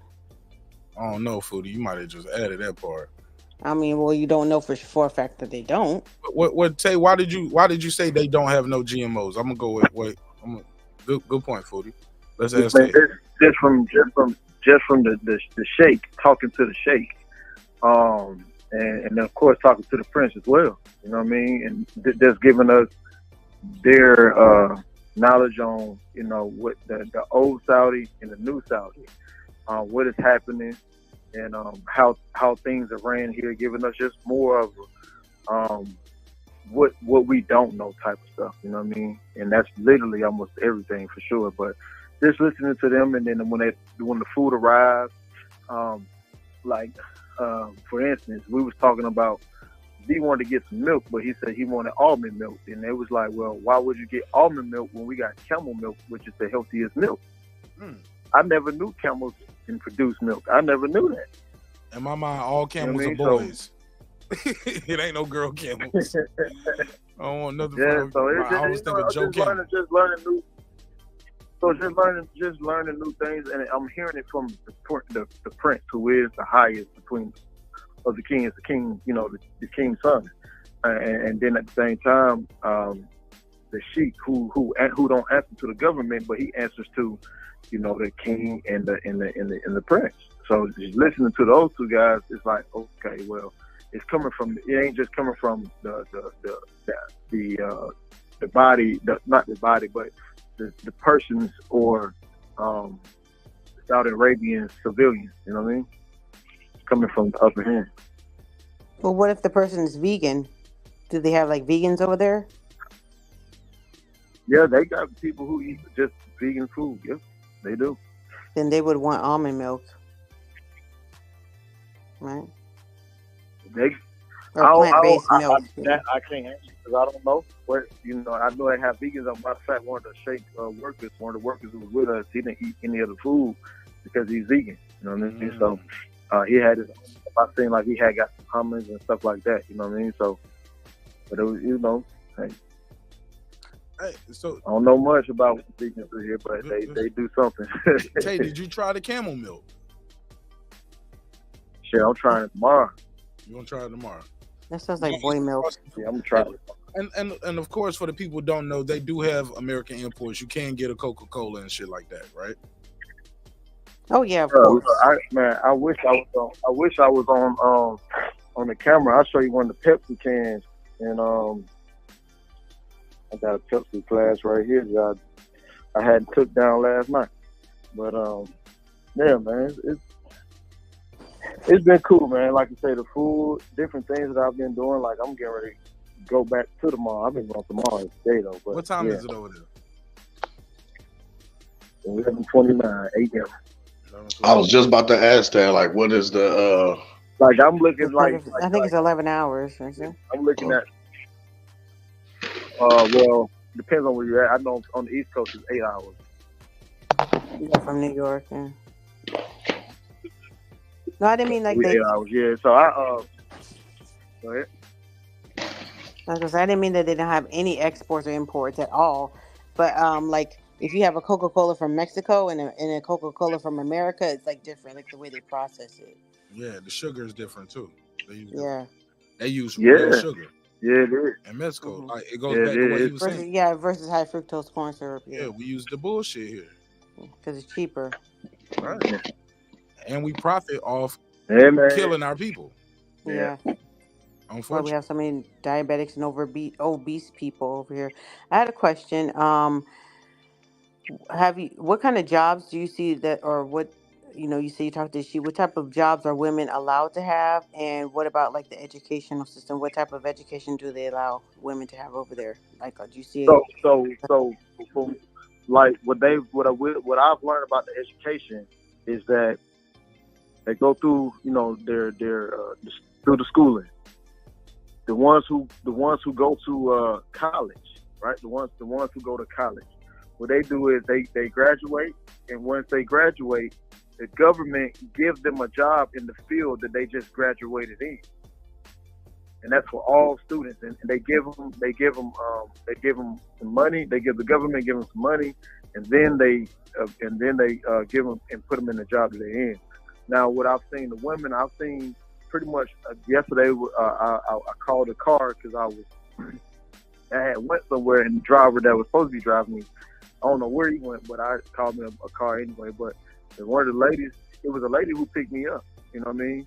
And she started telling me different things. I see business. This is like a business across the street from me. I see tons of women going inside of like a corporate world type of thing. See a whole bunch of women going over there, especially in the malls.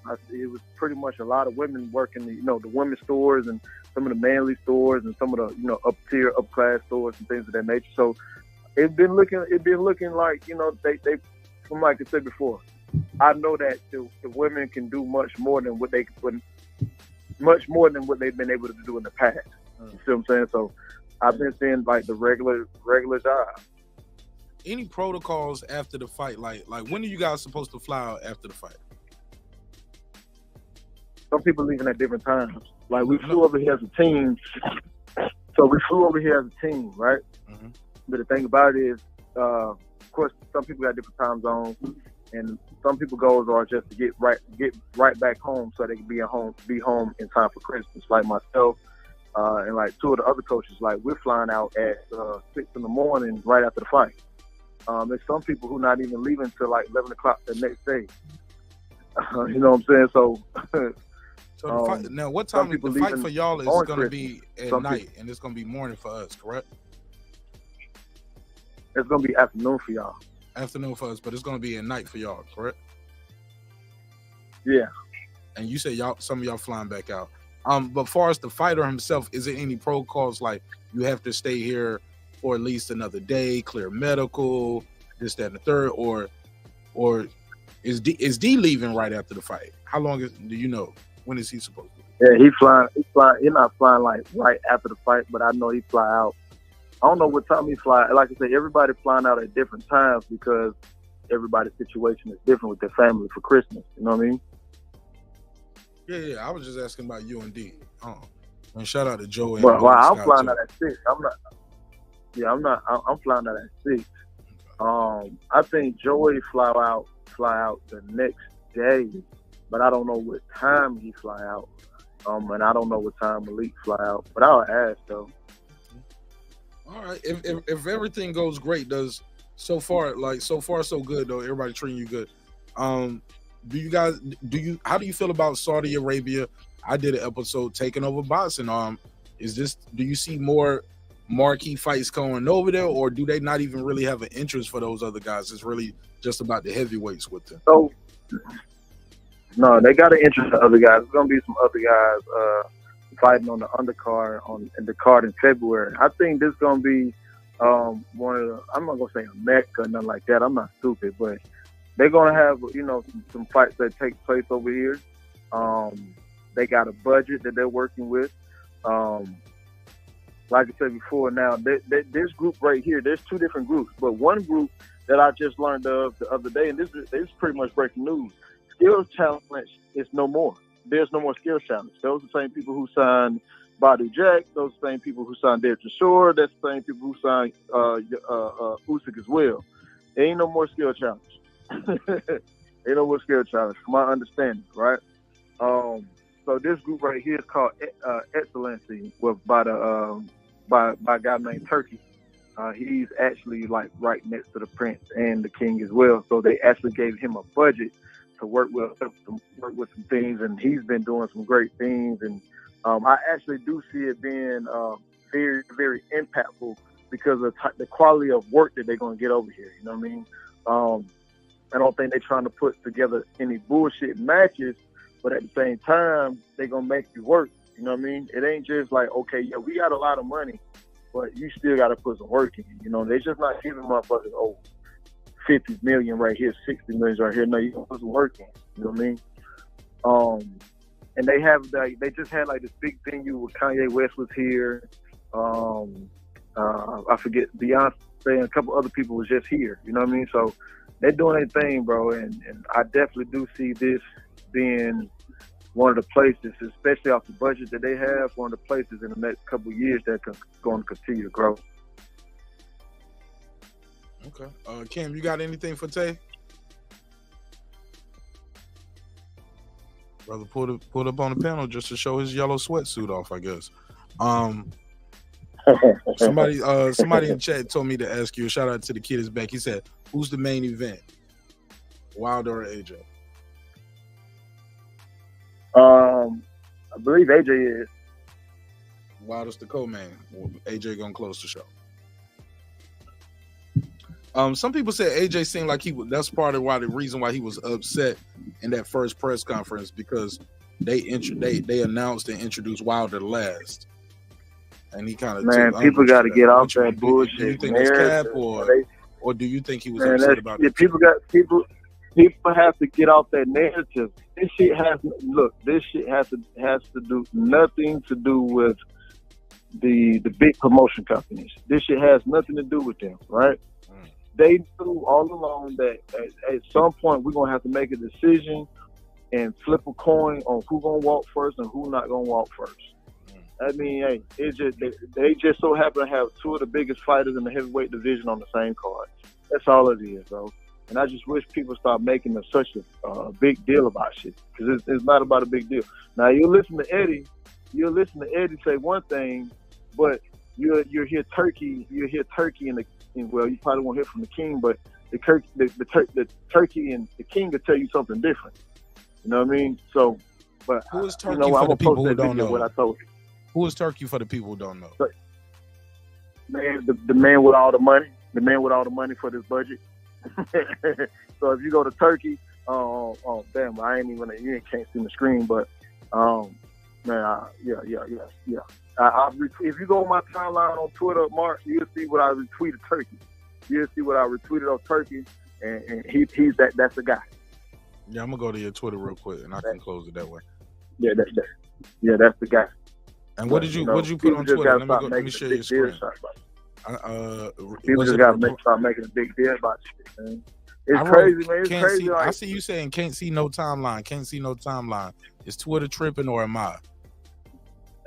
Yeah, that shit was tripping, bro. I'm like, man, what the hell? Like, I couldn't see nothing at first, but it came back up eventually. Yeah, they had to approve your shit personally by the King. King was like, hold on, who trying to look at what? Can't let them see no nigga shit. We do not show. Look, does your phone and all of that show you your regular Instagram and all of that, and your regular Twitter and regular YouTube? I guess. Yeah, I see everything. It was just that Twitter was tripping for everybody though, not just me. Oh, okay. So what am I supposed to be seeing right here that you retweeted, or is it a reply? So if you go down the timeline, I'm just retweeting what Turkey saying, but you asked me who is Turkey, and I'm telling you, that's the guy. That's the main guy over all this stuff.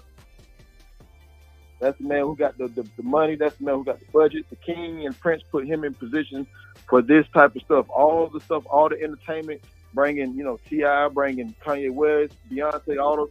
He's in charge of all this stuff. So if any motion going on and people, you know, trying to make a big deal about A side, B side type of shit, no. Turkey decides all of that stuff. That shit crazy, bro. And I'm seeing people talking about, oh, these are A side, these are B side, man. Y'all don't get that Americanized shit out of here, bro. That shit's just crazy, man. It just show you that people just run whatever the fuck they talk about, man. And clearly he's a fan nasty work. Right. Clearly he's a fan of both fighters. Facts. Or fighting in general, or boxing in general, clearly. I see replies. I see the post, but I don't see what you was talking about. But I got a quick question, Tay. What? Oh yeah, I don't see who he was. I'm telling you. You talking about your Twitter, though, profile. Right? Where's profile on your Twitter? Because you'll see who I'm. So if you go to my Twitter, you'll see Turkey. I retweeted his tweet. How far go down? to his profile. You asked me who it was. Okay. Yeah, I was saying for the people who don't know. I got you. Go ahead, Cam. I was just gonna ask, in your personal opinion, and I am happy we are potentially getting this fight between AJ and Deontay. But would you rather have seen this for Undisputed? Hell yeah. But it was like I said before, and I'm glad that this is what I'm glad about. I'm glad that press conference happened. I'm glad that the press conference today is happening, and I'm glad that everybody is in one room, so you can't lie. You can't lie and say, "Oh, you didn't make this offer, or you didn't take this offer, and this, and the third." It's no more lying, because the man that they've been lying on for so long is in the building. And guess what? They had an opportunity to say what they needed to say when the commentator at the first press conference said, "Well, Beyonce, you got all these people in the room," and they also said, "Do you feel that any of these guys have been running away from you for so long?" If they felt any type of way, guess what? It was their time to speak up, but they didn't. That was their time to address it. Guess what? I don't have any. He said, "I don't have to say anything. These guys know." So it was their time to address it.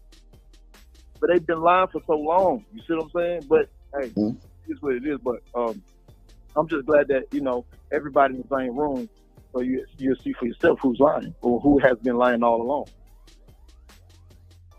Gotcha.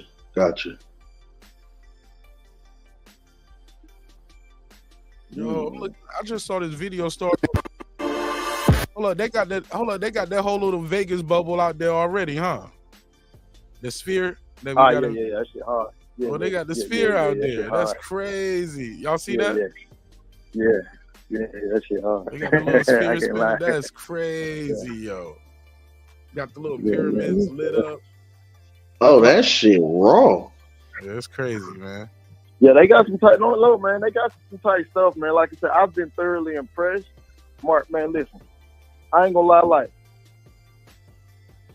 yeah, I'm excited, but I ain't gonna hype no shit up either, though. You know what I mean? But, bro, I wish I was on my screen right now so I could show you outside. I'm gonna link up with you again before the fight, man. This shit like a mini Vegas, bro. I'm looking at the window right now. It's traffic every damn where, and to be traffic 4 in the morning, 3 in the morning. That's what I was gonna say. So Riyadh is like Vegas. It's like Riyadh in Saudi is like how Vegas is here. It's like how Macau is in China. It's like the city that never sleep is jumping. Right. Except there's no alcohol.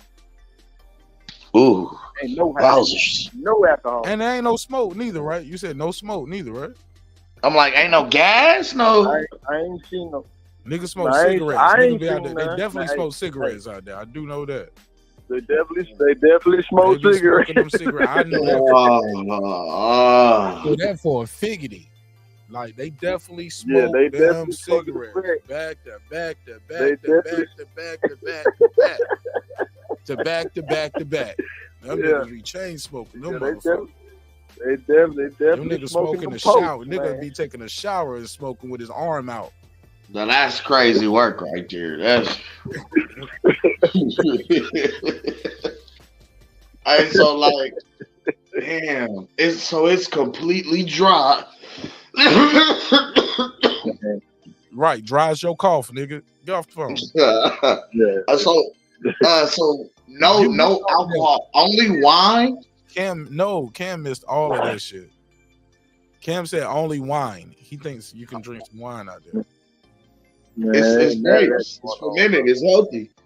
He said none of that, bro.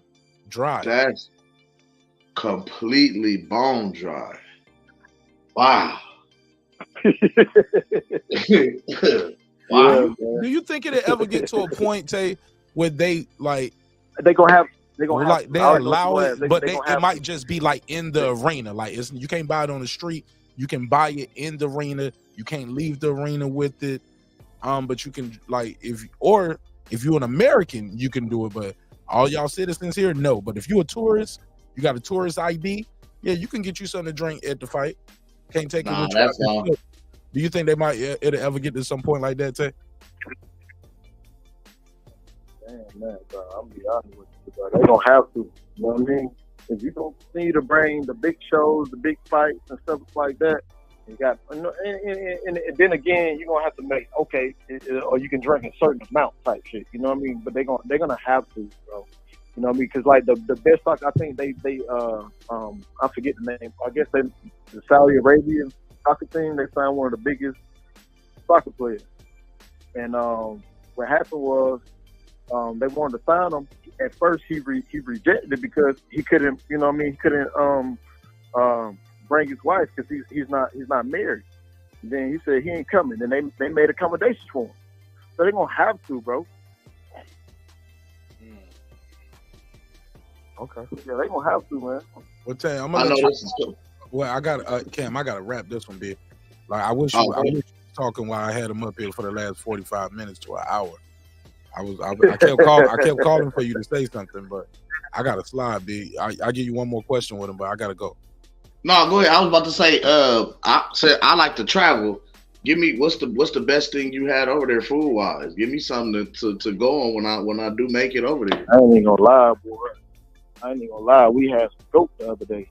That goat was pretty damn good, man. I'm interested in trying some new things, but they had some goat, man, and the goat was good, bro. I ain't gonna lie, it was next level for real. It was like eating some pure chicken for real. All right, that's the best thing that I've had so far.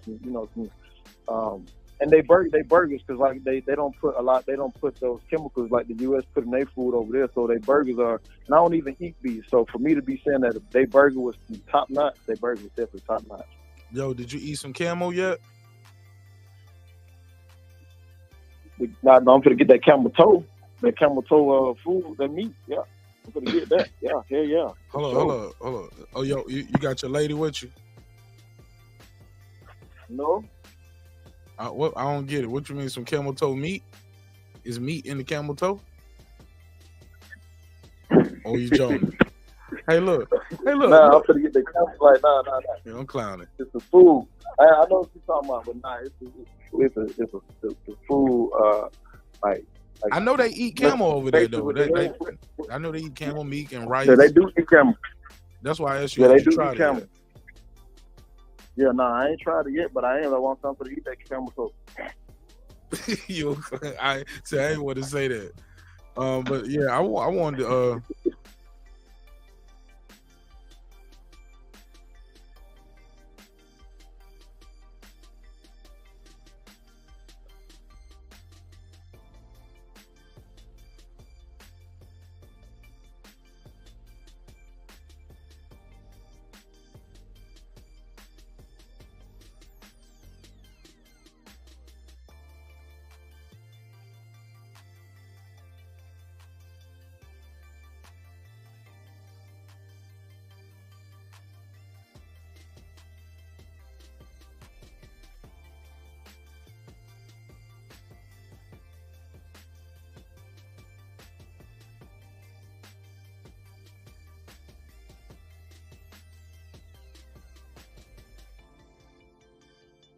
Cam, can you hear me? Yeah, I'm about to say I can hear you now. You dropped out. Yeah. I had to let Tay go, man. We had to slide, man. The cord I'm using to talk to Tay, and I got it plugged through the board, was actually the same cord that I needed to charge the laptop up. I never went and got another cable. for the phone, so I was using a laptop cable for the soundboard. But it's all good, man. I'm glad y'all can hear me. Glad I can hear y'all. I told Tay I'm gonna talk to him later. I'm gonna get him back on the show before the fight though, and hopefully I can get him on after the fight. And he could tell me we could chop it up. But that's it for me, man. I gotta go, man. I said I wasn't gonna do 3-4 hours tonight, and it's 3.5. I gotta go. Don't do your thing, fam. I'll catch up with you. Man, I love y'all, man. For real, bro. Appreciate y'all being a part of this shit, man. For real. Always, y'all niggas kill this shit. Always, man. Hey, look. You know, the Nana haters got something else to hate about, man. Boy, they be hating, don't they, man? Damn. Like, damn. Y'all niggas watch this shit just to hate on it. Like, because if you could call a nigga in Saudi Arabia right now who's at the fight part of the camp, you would too. You get what I'm saying? Like, absolutely. I can't stand these niggas, man. Hating that shit, man. Like, golly, man. God ain't gonna never bless you for that shit. Just know that God is not gonna reward no hating, man. You ain't gonna never get no blessings from that shit. You better do right. Get your shit together, nigga. Go and do your thing, though, fam. I'm out. Hey, look. I don't put a Miss Seeley color purple curse on my haters. Everything you ever did to me gonna come back to you. Until you do right by Marq Nash, ain't nothing. Everything you touch is gonna crumble, nigga.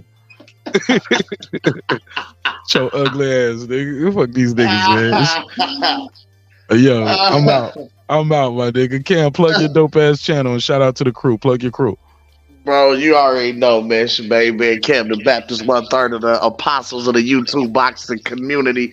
You can catch us at Is Boxing to You, ITZ Boxing, the number 2, the letter U, man. Me, Pastor Gooch and Sugar J. You know your boy got the single out, Booty Swang, on all all streaming platforms. Got the new joint, Sick and Tired, available on all streaming platforms. Got the TV series that I will be featuring in, Shots, being released at the beginning of the year, man. We just try to do a lot, man. Trying to be everywhere. Absolutely. Well, I appreciate you, bro. Thank you so much. My boy Kid's back. He said, who hating? Everybody who clicked that dislike button. Who didn't click that? If you didn't click share, you a hater. If you didn't click that dislike button, you're a hater. Hey, look, look, Cam, I'm one of those people, man. I kind of gotta have an enemy in my mind. You gotta create one. That's it's me against everybody, nigga. Like, you know how we do. You know what I'm saying? But nah, I don't got a lot of haters like that. Niggas love you, man. I ain't even gonna front. Niggas can't even front, yo. Everybody got love for Marq Nash, even if they don't want to always show it themselves. You gotta create one. Like, yeah, you see how that nigga right there? How he cut me off when he turned in front of me in traffic? Yeah, that nigga don't like me, fam. That nigga hate. All the Prius drivers, man. Them niggas hating, bro. Yo, matter of fact, I gotta put that. I'm supposed to put that movie on too. That movie that they put out with all the damn Teslas and shit. You seen that movie? The end of it all or something? Okay, I gotta check that out. I keep hearing people talk about it. I heard somebody on the radio today talking about, like, yo, from now on, when I see a white Tesla, blah blah blah. I was like, man, everybody keep trying to spoil the movie for me. I gotta watch it. Cause it's gonna get to a point where I'm not gonna watch it. Like, whatever that movie was, what's it called? Bird Eye or Sandra Bullock movie where the Bird Box or some shit. Bro, so many people talked about it. I never watched it. I was like, what? Man, fuck this movie. And it was stupid. It was dumb as hell. I never gave it a chance, man. So I want to watch this one and get my own opinion on it. But so many people talked about it and spoiled the movie for me, whether good or bad. I was like, well, if it's that good, I don't want to see it no more because you spoiled it. And if it was that bad, thank you. So for me not wasting my 2 hours. But all right, man. Yeah, man. I was just joking. I don't need no enemy, man. I don't need no enemies, man. Niggas know they got love for me. You know how, Cam, you know they love you? How that? Because you see niggas doing my show on their show. You can't help it. You can't make that shit up, yeah. That's why I know I'm one of the goats, nigga. And I'm just getting started. My next move gonna be my best move. Hey, look, drinks require your sleep, goals require your effort. Go out there and get your goals. It's your man Marq Nash breaking beats. I see you in the next one. Hey, look, respect is free. Disrespect gonna cost your goofy ass everything. Your family, your freedom, your finances, most importantly, your life. So let's show each other love. Let's show each other respect. And if not, let's agree to disagree. You go your way, I go mine. But definitely keep your hands to yourself. I wish the best for Jermell Charlo and his family. I don't want that to go without being said. I wish Jermell Charlo and his family the best, and I hope everything works out. However, God intends it to work out. Terence Crawford, you already know you to go, homie. It's the Terence Crawford era. Sorry, you ain't gotta like it, but it's the Bud Crawford era. Definitely the Bud Crawford era. And Joshua and Wilder, wow, on the same night in the same building. Just that alone is, I can't wait for Saturday. I'm buying that fight, and we're gonna break that down a little bit more closer we get to it. Hey man, that's it for me. It's your man Marq Nash, Breaking Beats. I'll see you on the next one. Peace. Oh, always remember, dreams require sleep, goals require effort. Go out there and get your goals. Hey, look, man, sometimes we're going to agree, sometimes we're going to disagree, but one thing's for certain, two things for sure, homeboy. Never forget this, nigga. I built this shit. Me. Brick by brick.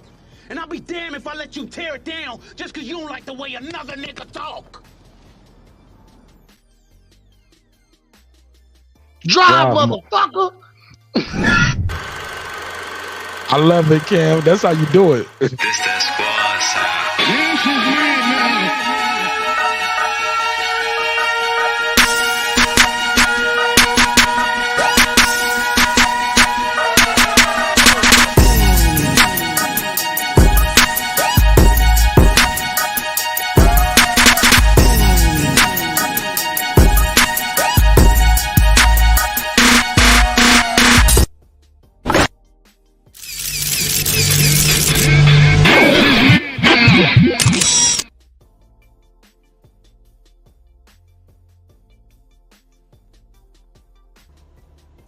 Subscribe. I don't care how many subscribers he has. Support him. So he made all this possible. He made this possible. Nah, Dr. Mark, God made this possible. And so do viewers like you. Appreciate everybody supporting the show, man. For real, for real. Peace.